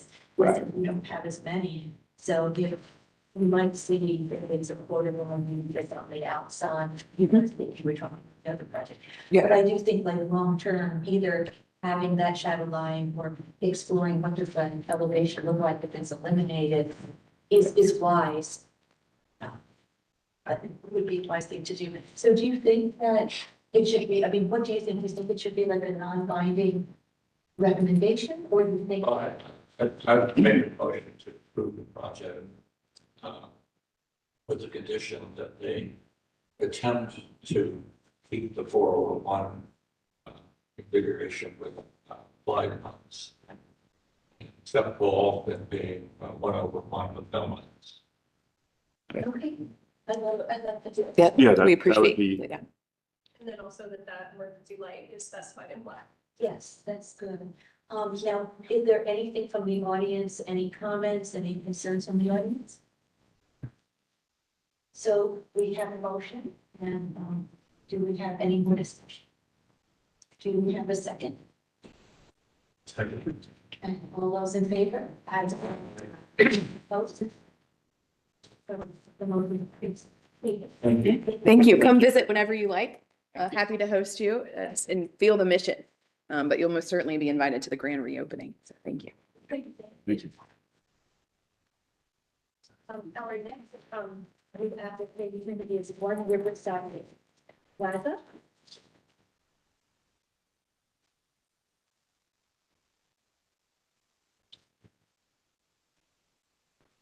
You just raise your right hand. Do you swear to affirm the testimony you were about to give today is the truth, the whole truth, and nothing but the truth? So say I do. I do. Do. So give your name and your affiliation to them.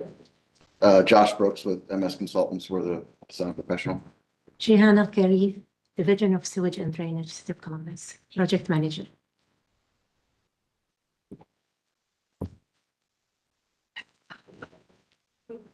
Oh, yeah.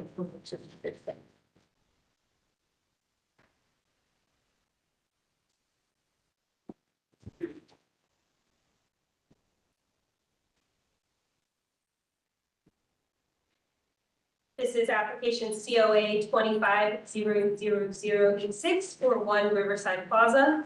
The project extends from West Nationwide Boulevard to the north along Hawking Street to the west to the river on the south, and is primarily focused along West Spring Street and West Long Street to One Riverside Plaza on the east.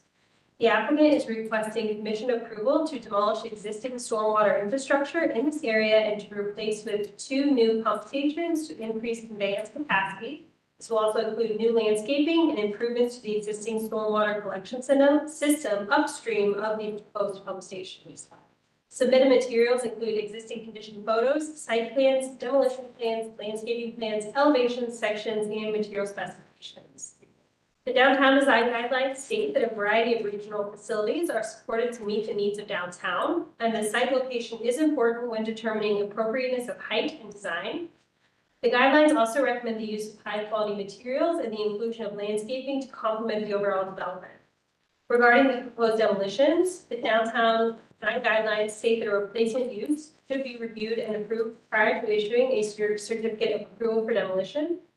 The commission should consider the condition of the existing stormwater management facilities and whether or not the proposed improvements allow for new development, which in its opinion is of greater significance to the character of the surrounding area. Lastly, the guidelines encourage the inclusion of public art. The commission should discuss if opportunities exist to incorporate public art into the proposal. In summary, the proposal is generally consistent with the downtown design guidelines. And here are the materials submitted by the applicant. We have the two primary areas here. This is Hawking Street to the west, and then this is the one at Bridgeside Plaza location. We have some details on the plantings that they will be providing. And then we get into the details for each of the pump stations. So this is that east pump station proposed site plan, and you can see the other utilities here as well. Some details on the fencing will be around the site, and the pavers. Here is the restoration plan for the stormwater system. We have the demo plan. Here's the landscaping plan for that eastern area.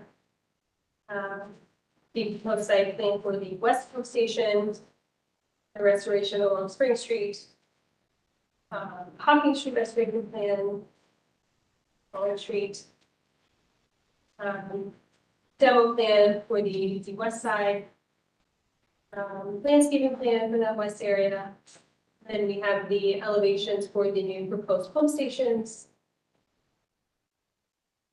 sections, and we have some mission photos. And then these next pages are where they are showing the materials that they're specifying. This is for things like mortar, the masonry, the roofing, all of that is detailed here.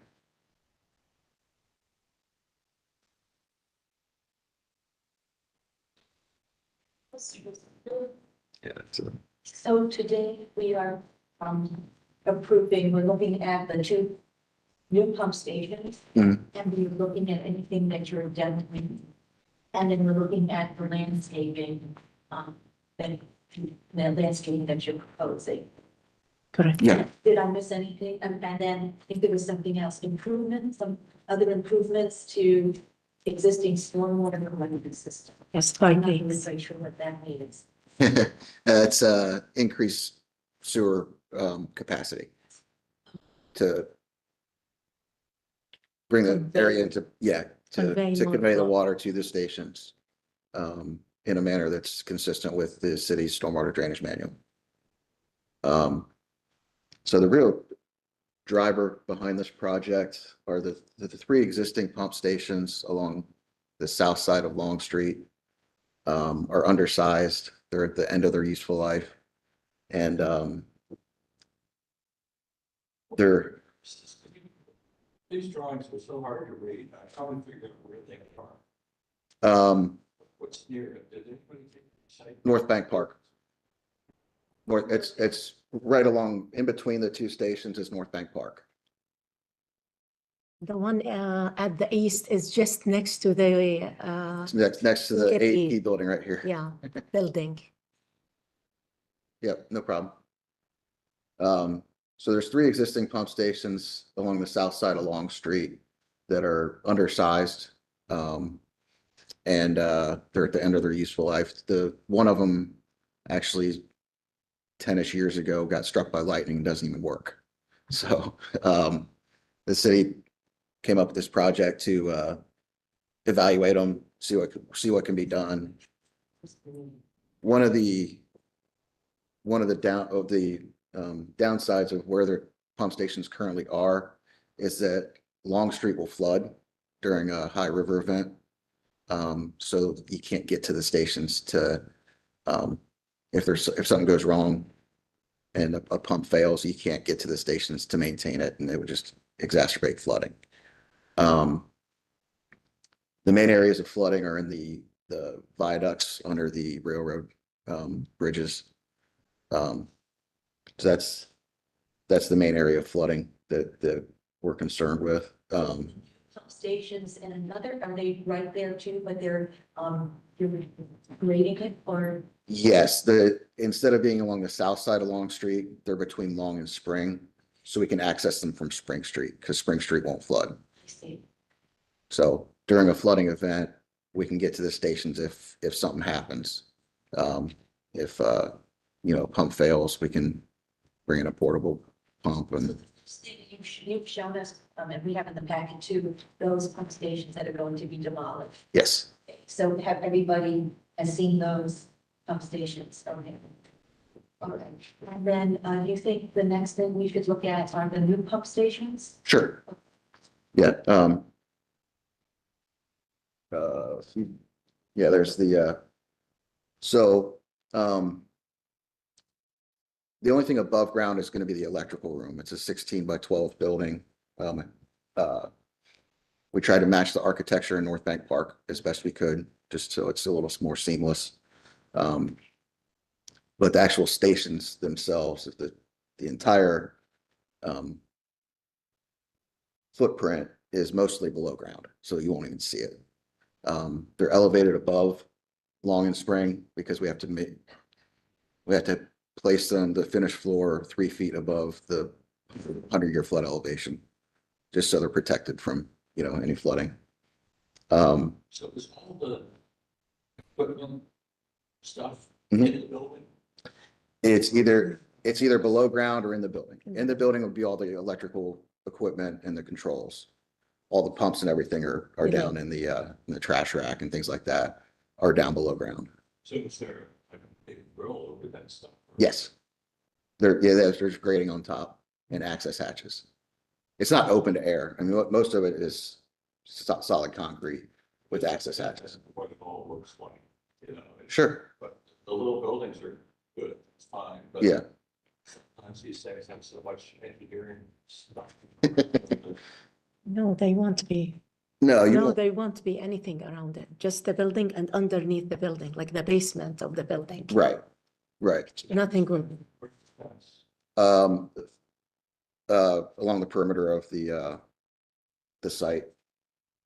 So could you just kind of build on that, Bob? Can you just sort of walk us around the site plan now? Sure. I think we're on board here, but maybe just a little tour of what this flying work really means. Sure. If you look at the hatched areas over there that's where the below ground equipment would be. That's the grill that's showing the grill or what you see. Yeah, that would be exposed. You'll see that on grade. that would be at grade, but again, the site's elevated, so you won't see anything from the street level. So the building is the rectangle next to it. That right where her cursor is the building. That surrounds the building. Yes, that's the top of the actual pump station itself. That's Lid, yes. and then it's got 2 grates on it. Yep. And then what are the 2 holes? Actuators for So they're just at-grade things flush to the yes. grade? Yes. And then on the north side, there's 2 things coming out. Yeah, Those are access for gates. got it. And then to the right, the long rectangle, That is a generator pad. there's a generator on it. There will be a generator on it, yes. And what's the dimension of that generator? I believe it's 8 feet tall, and it's Is it sprayed at all? is it screened? It's actually I gotta.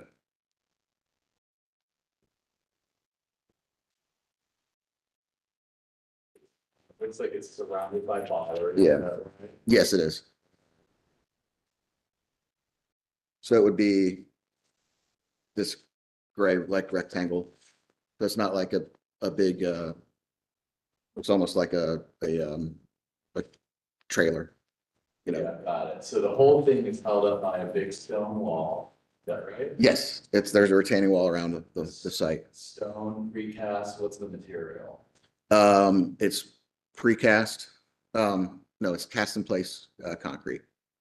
So it's a concrete wall. How tall is that wall? I believe at its tallest, it's about 6 feet. So that, the plan up here has a lot of landscaping. It doesn't look like that. No, this rendering does not have does not show the landscaping. Right. So we've got quite a bit of landscaping along the, Yeah, The- and is the site graded to hide that concrete wall, or is that wall behind all of those plants? the wall would be behind all the plantings. And The the plant- wall's exposed because the plants are low, or the plants will hide the wall? The plants will hide the wall. As So the plants are tall. they're different kind of shrubbery Yeah. along the base. And there's also, if you see the more larger circles, those are trees. So from street view, you're not going to see a lot of even the building up there from Long Street anyway. So is that grass? Like brown with generally, or is that grass? Gravel. Gravel. What's the big?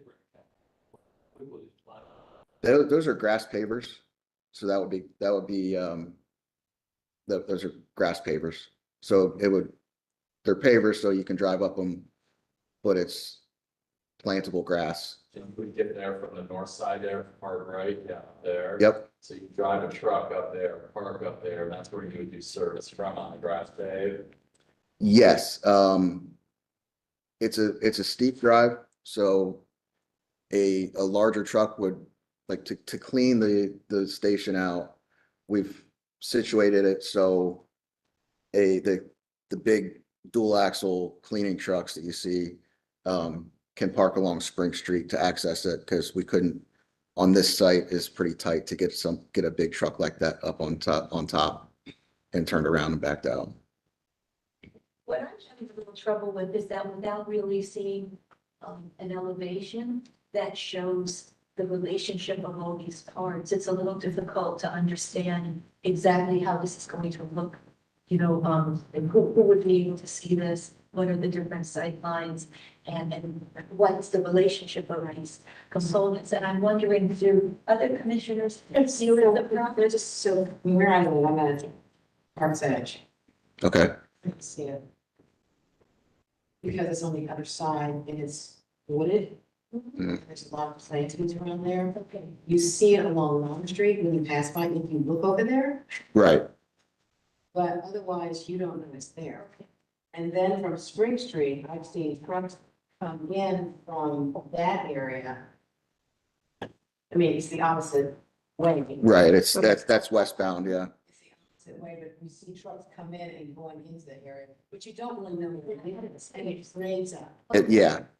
You're, So I'm just mentioning that because on the one hand, I don't want you to have to do more work, or I don't want to have wonderful advice, I don't have a lot of details, but I also want to make sure everybody feels comfortable with what they're seeing. And there's a lot of green space that separates, when you have that path along North Bank, and you're walking, and there's huge green space. sure, yeah. And there's that wall there, but you don't really know what's over on the other side of the wall. Right. Should be well. That's, yeah, I mean, we, You would be, in theory, removing all the trees on this side of the train tracks and flattening the site. You're creating a plateau yes, to build this thing. So the today condition is, sort of succession forest, if you will, right? It's just trees growing up. correct. The bases, I'm sure, but it's green. And the new condition will be some landscaping on the ground at street level, and then a concrete plateau with some new landscape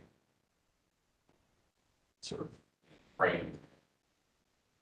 And then it looks like some ornamental trees along the train track edge. Is that right? Yes, more or less, yeah, I think you got it pretty well figured out. We also have a chain link fence, I saw a thing. Is that on this site?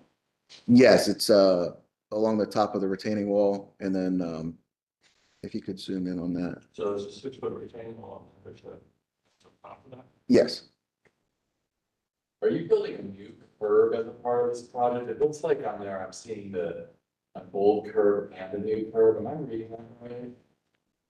Or is the existing curb staying in place?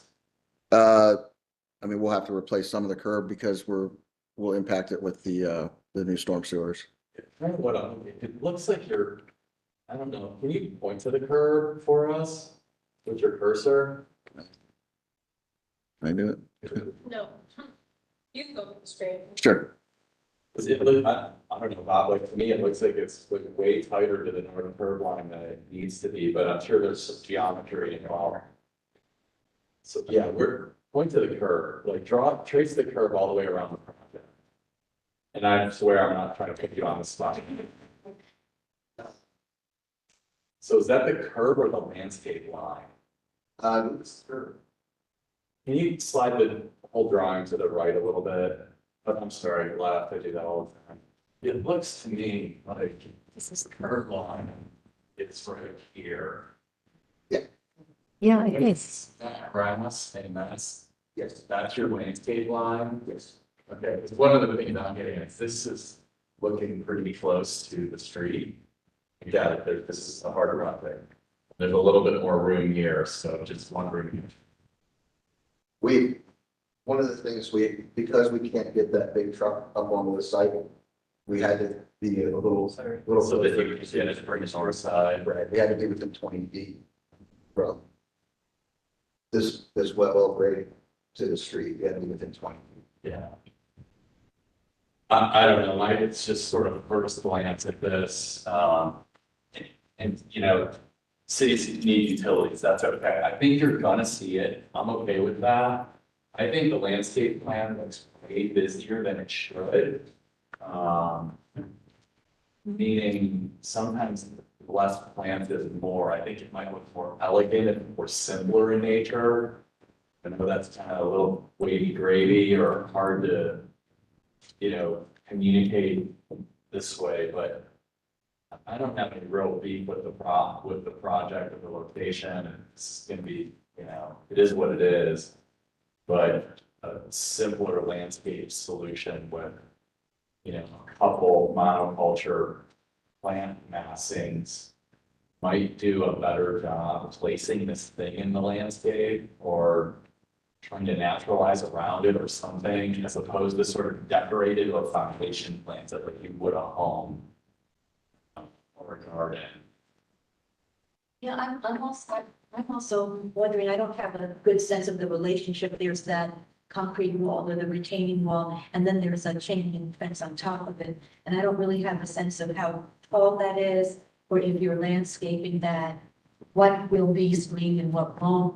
And then how from the street, what would be seen with this, with the new structure.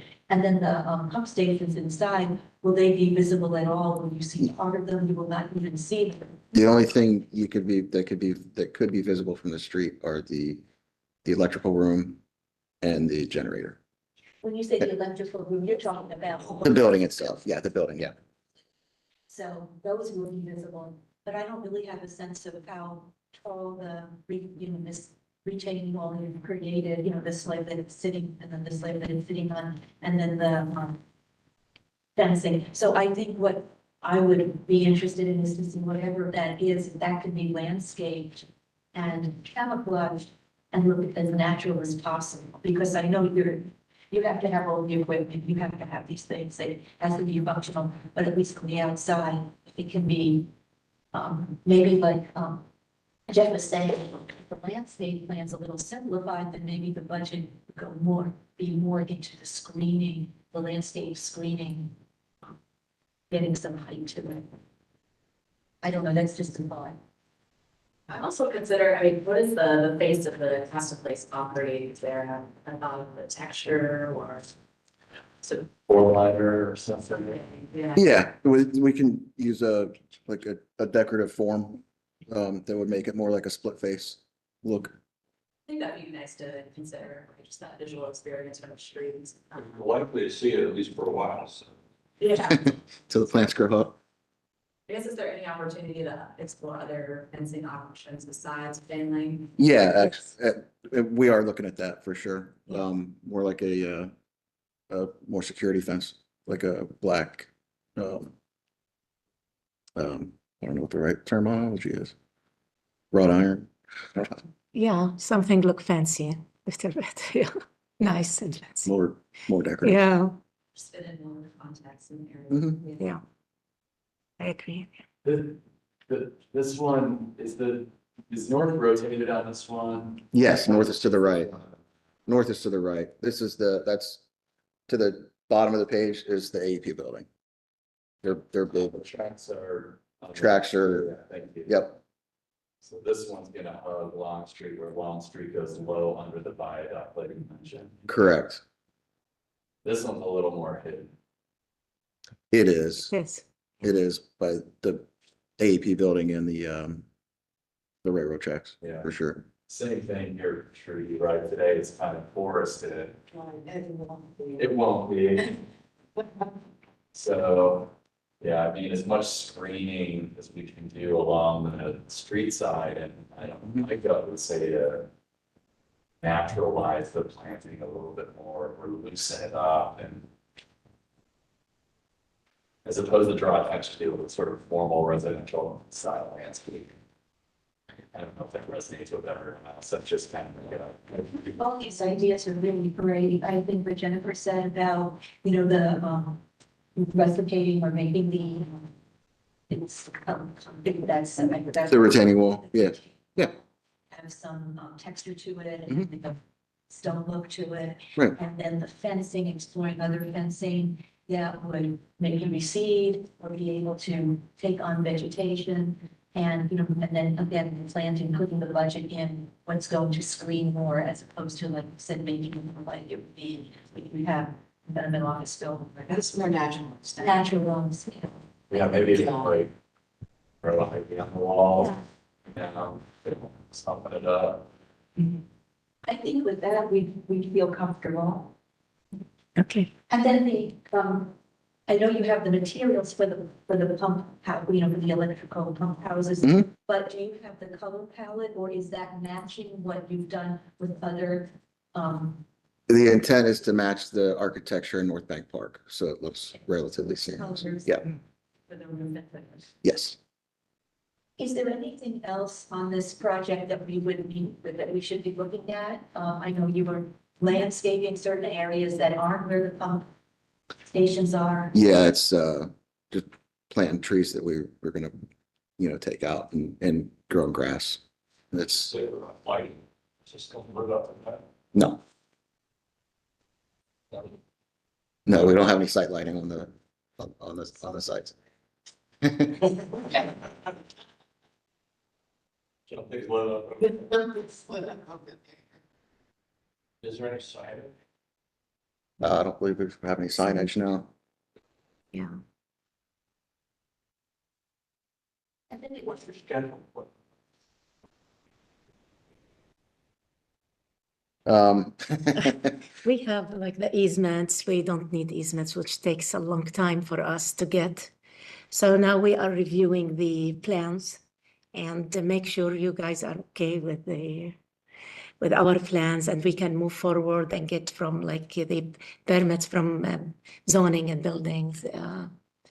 Go to and then we haven't approved the plans yet.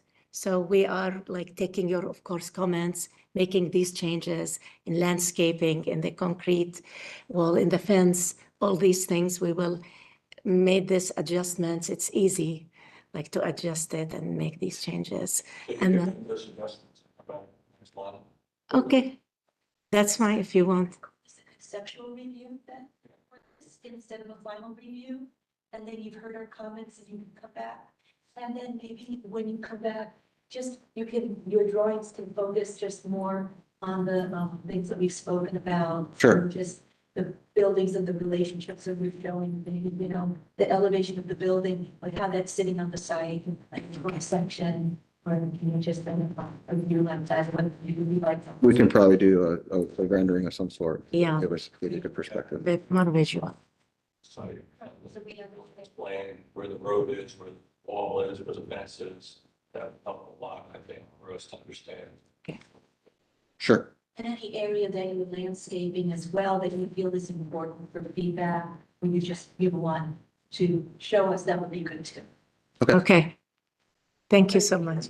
Thank you. Since this was on the agenda as an action item, we'll need a motion to continue. Okay. Explain. We continue this application for next month. Second. And before, any comments from the audience, any concerns? All right. All those in favor? Opposed? Okay. Motion carries. We'll send you the. Thank you. Thank you for your time. Mail about the application deadline for next month. Okay. It's usually a week. Okay. Yeah. I mean, Okay, our next case is, 175 Ridge Street. Yeah. Ms. Rella.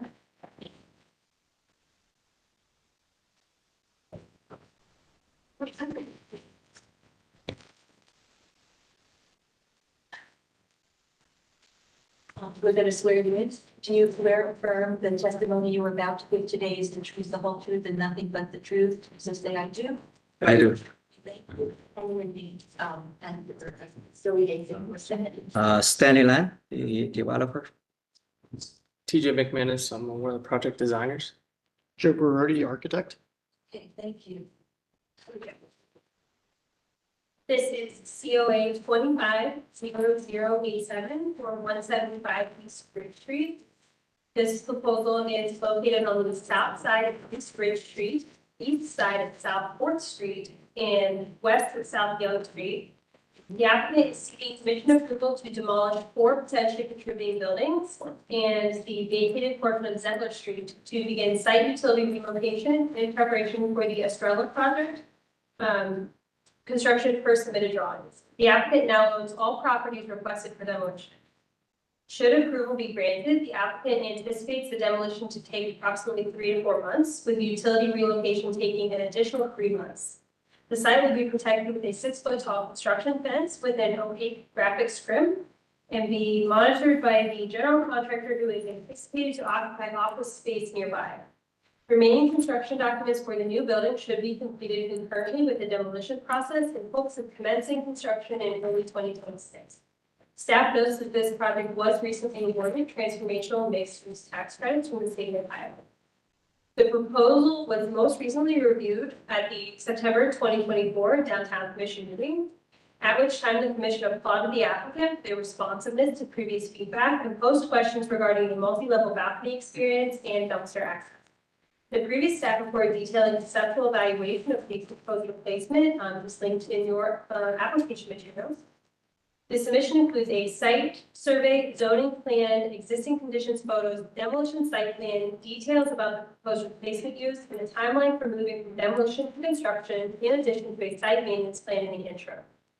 The downtown design guidelines recognize that downtown is home to the region's most intense development, where larger scale buildings are appropriate. Maximizing the investment potential of a given site is encouraged, but so is preservation of existing building stock. The guidelines encourage the commissioners to consider if demolition would allow for new development, which in their opinion is of greater significance to the character of the surrounding area.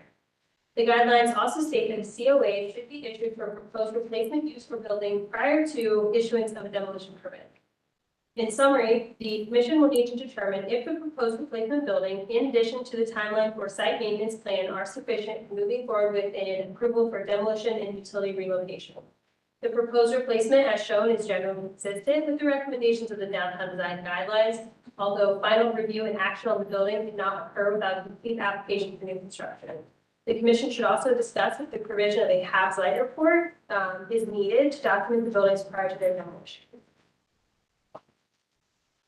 So just to clarify, the applicant is only looking for approval for the demolition today. And what they are showing related to the proposed use and the timeline for the demolition and what they're going to do with the site is to try to satisfy that need for a replacement use and a site maintenance plan in the interim because the building has not been fully approved yet.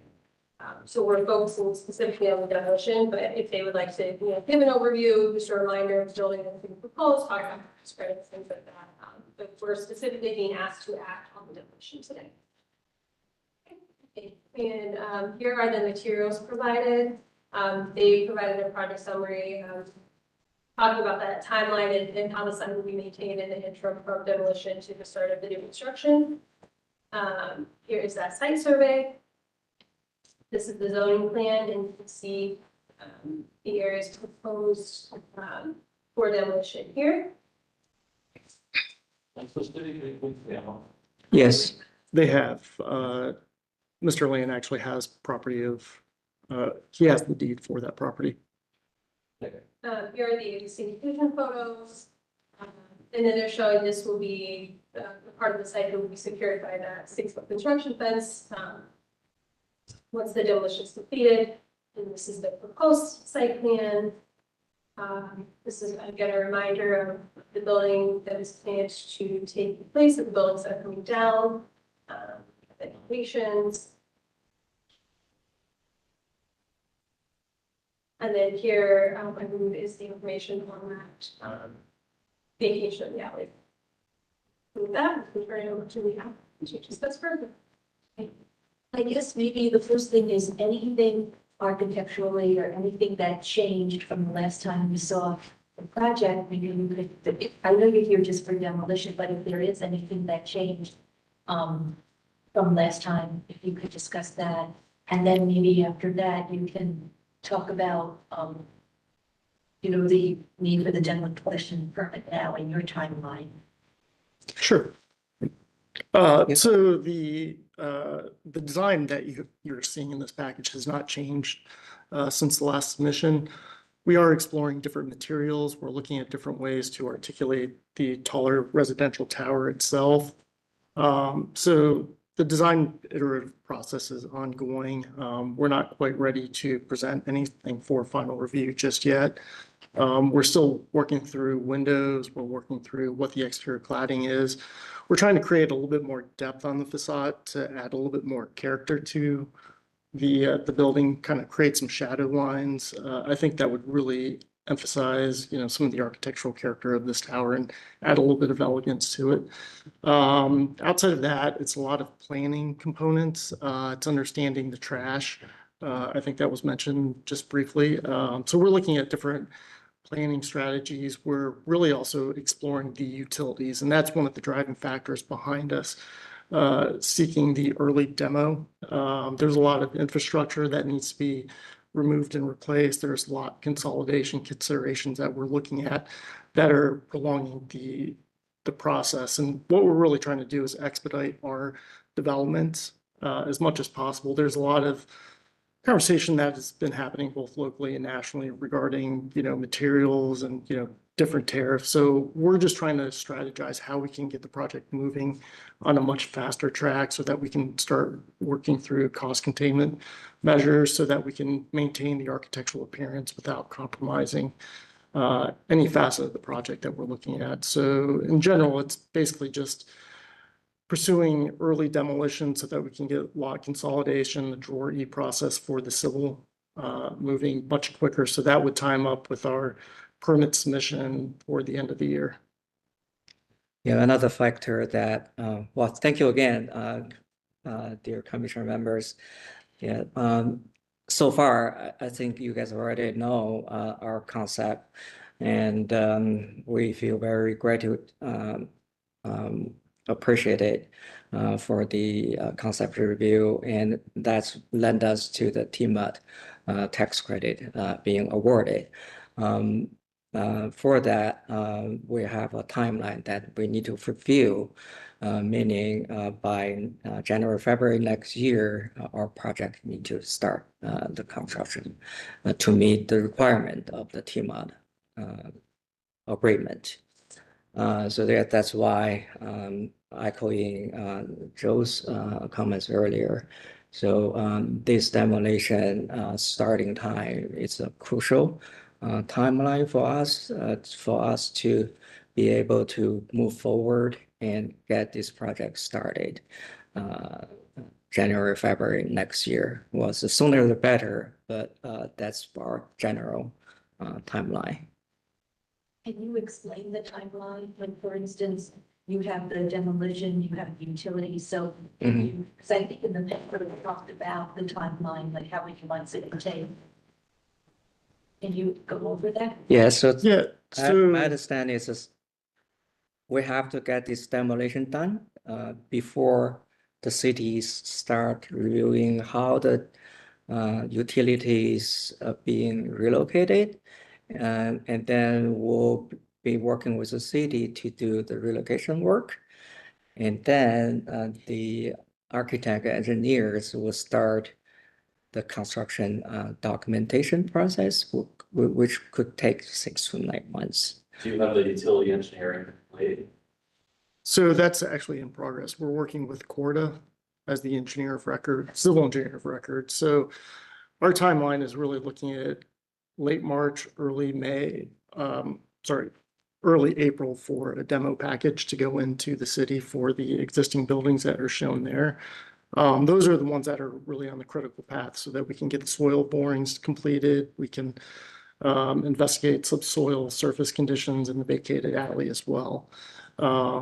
The utility relocation, we're really looking at just to the right of building 3. So that would be a new electrical vault. We're still exploring different opportunities and locations for the water main and the vault for that as well. So there's a lot of ongoing conversations we've been having with the city and the utility companies. How do you look at buildings?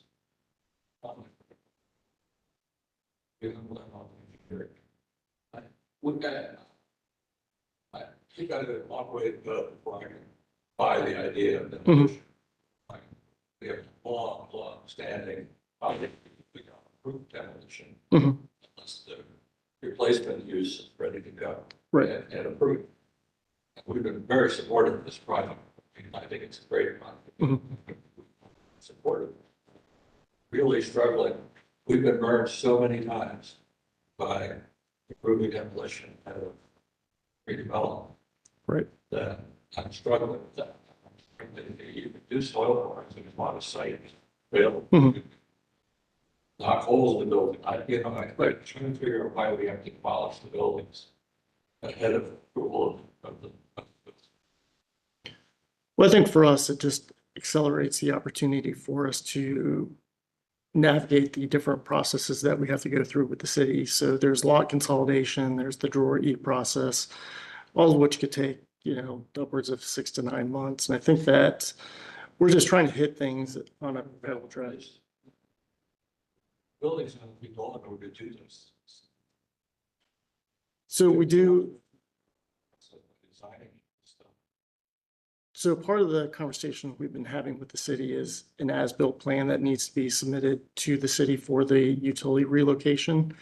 So that's one of the items that we're really looking at that could prolong the process for us. One of the requirements that city will agree with the utility relocation is for the demolition to happen first. That's why we're. Right, so I think if I were translating that, and anyone can correct me if I'm wrong, but final plans would be pending confirmation of site condition. Right. Buildings being demolished, but I'm kind of with Bob here. Yeah, I just want to echo what Bob's saying. We are wildly supportive of the project. I think we're all a little timid to support building demolition without a final approval from the board. That's practice. So I think we're figuring out where the actual gap is. And congratulations for getting the team on that. That's amazing. Yes.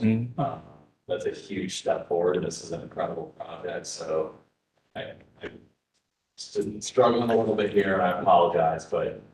No, I think that's a fair point. I think what we're trying to do is just trying to find every opportunity we can to work with the city and trying to work with the board to accelerate our schedule so that we can kind of shrink the timelines down as much as possible. I think that, one opportunity we could really explore is coming back, looking for a final approval on the building design, and then concurrently seek that approval for the demo. I mean, that's where I'm at. I'm sitting here thinking about what's holding, whatever. Right. What's holding you back right now? Like, are you 30 days from final approval? Are you 90 days out? What's holding you back? I think we're still looking at different materials. We're looking at different ways to articulate the building, to kind of add a little bit more character to it. With that, we're looking at different pricing exercises with the contractor. So there's a lot of fluid movement happening. We could probably accelerate that process and kind of shift gears so that, maybe we can be ready in 30 days to represent as opposed to the 90 that we were originally projecting out. And you have to finish the engineering anyway, so it seems like if you could accelerate the building design, you could bring it all in at the same time. And that's the main focus is for us to, as you see, the residential tower the surface look a little bit flat. So our exercise has been how to create shadow by introducing different depths of metal panels. And also that create rising of the cost because of the installation and the different materials. That's where we're trying to find out with our general contractor, Cleveland Construction. So, but after hearing from you guys, we definitely will speed up that process. Everything you see, everything else you see is going to be final. We're not planning to make dramatic changes. What you saw last fall is pretty much going to be what we are going to build. Yeah. I think that you're very close to being done. Yeah. See, if you came back in 30 days, and I don't know how everybody else feels, but let's say you had, the design that you're showing, it's the baseline design, it's, great materials, beautiful, just like you had it. But you say, look, ideally, once we explore more about our utilities and we're further down in the process, we might want to alter this a little bit to even get a better effect.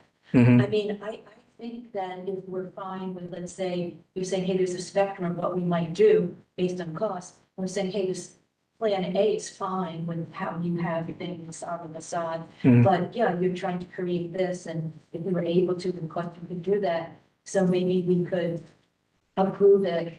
I mean, both ways if we feel comfortable with both ways. I mean, I think that's a way too that you feel like you don't have to finalize some of these details. And I don't know if other people feel that that's a good way to deal with it. I know we always like to approve what you're going to build, but if there's small things that both are, very high standard, and it's just been trying to get a better result if you can based on more information. I would be inclined to feel that would be okay, but I don't know how other people feel. Just to clarify, like the application deadlines, the upcoming meetings, I know we're talking 30 days and, we're 30 days from the next meeting, but the application deadline for the next meeting is going to be March. Oh, I see. So you would really more likely be like the April meeting? Yeah, I think we'd be ready to submit something in about 30 days. So not the Just wanted to 2 week. clear. Yeah. Be looking at like a March 26th Yeah. application deadline. So if Yeah. those were all on the same page, they would not be back here. Right, I understand. Yeah, I think we've been pretty clear that we're not trying to save those buildings. Okay. Right. I Okay. understand where you're headed, and I think it's been very supportive of that direction. Say something to the family. So I guess there was a comment about the existing buildings, if I may. There's a recommendation to possibly explore a HABs report. Is that something that you guys would like us to include as part of our final submission to planning, or? Good photography of what's there, reports going, is sufficient. I don't think we can capture report of these particular buildings. That's just my sense. I don't think any of them that you're demolishing are really, I mean, they don't have any particularly unusual significance, right? Yeah, as you may see up front view, yeah. None of those buildings has any. That was pretty important. I remember what it was in your demolition planning. Checked back end, the east end of the buildings along the street that are staying. So that's actually been a topic of conversation with the contractor and structural engineer. We're still going through that. We're gonna be, Come back would be, if I'd be interested just to know what the approach is. give you an overview. Yeah. Yeah, that's fair. Okay. Just so we're working with the team, would you just like photo documentation submitted to planning, or would you like that as part of that upcoming package? So do you think the best thing is to just table this and then we come back in, for the April meeting? And then by that time, we might have been able to explore, you said you're trying to work with different materials, Mhm. see about Right. the depth and get some of the details finalized. Yes, And then, Yep. and that, you think that would be enough time to do that? I think so, yeah. Just loop it all. Motion to continue this application to a future date. Anything from the audience? Okay, all those in favor? Aye. Opposed? Okay. Just one question. Do you want us to loop this as one new application or keep them separate as the COA for the new building and then demo? We can circle back on that. Okay. System. Okay, perfect. To clarify, motion, who's our second? Well, thank you very much. Thank you. Well, thank you. I didn't really, I mean, together. Yeah, We're getting there. we're getting there. Thank you so much. Appreciate it. Thank you again. Okay, our final, our final page, applicant is, 179 Southwest. James Werner, protecting on your about 50 days through the whole week, and nothing but the, says the idea. I do. And your name, please. I'm Matthew Teisman with MKC Architects.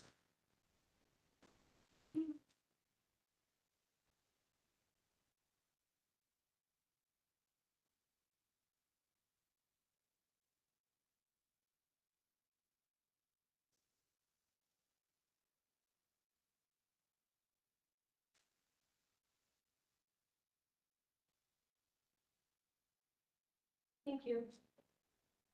Okay. Our last case is COA 25-00080 for 179 South Front Street. This property is the River South Annex Development, bounded by South Front Street, West Town Street, South Logo Street, and West Bridge Street. The applicant is seeking commission approval to construct 2 new garage buildings, 1 4-bay and 1 8-bay for the unit, and this is all located on the interior of the development. The submission includes site plans, elevations, sections, and material specifications. The property is within parking zone A, which does permit parking structures. The downtown design guidelines recommend new construction be influenced by nearby buildings, utilize high-quality materials, and if parking structures not dominate the streetscape. The proposed garages are compatible to the River South Annex buildings. They are interior to the site, and they are utilizing high-quality materials. As such, the proposal is consistent with the downtown design guidelines. Here are the materials submitted by the applicant. This is the elevation and section details for that 4-bay garage. And then the 8-bay is basically a 4-bay back-to-back to a 4-bay. So you can see that here. And then we have the site plan here, and this is showing, these are existing parking spaces that will be turned into garages. So you can see here.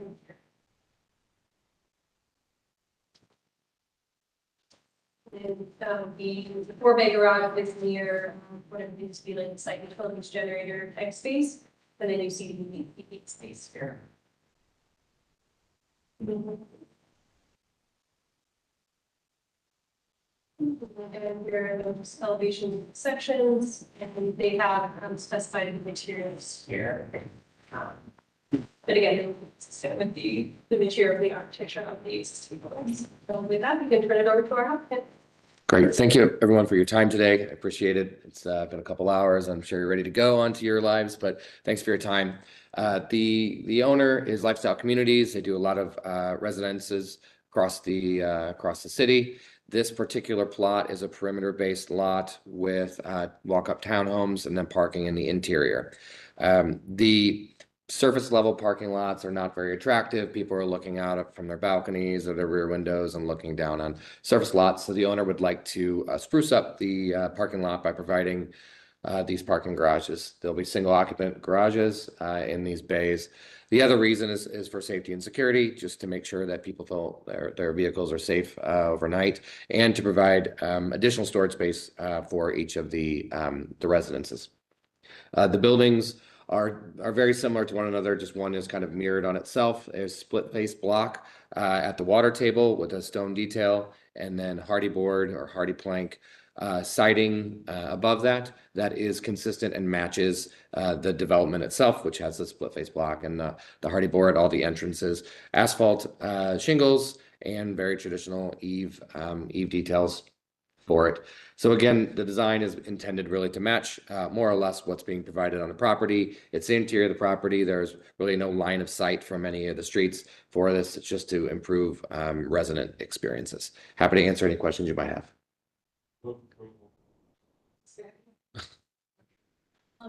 We have no audience, so we don't have.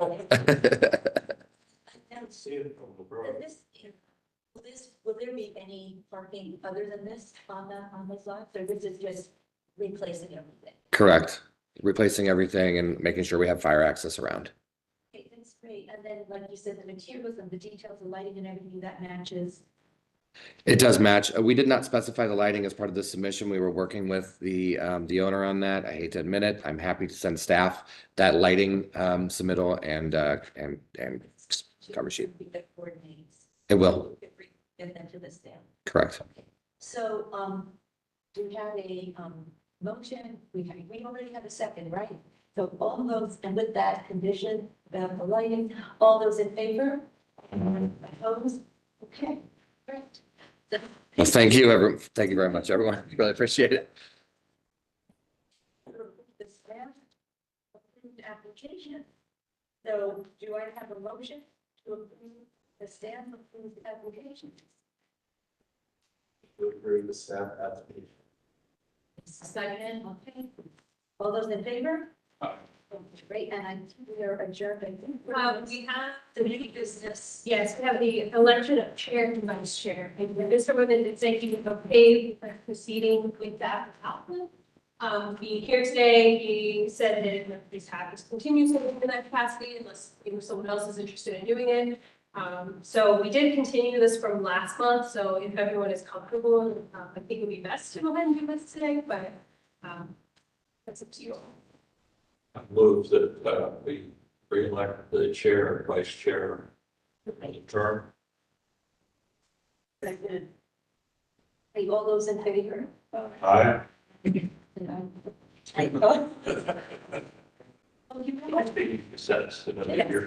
have it all. We have no old business, and we are actually adjourned. 11 o'clock. Pretty good, right? Pretty good.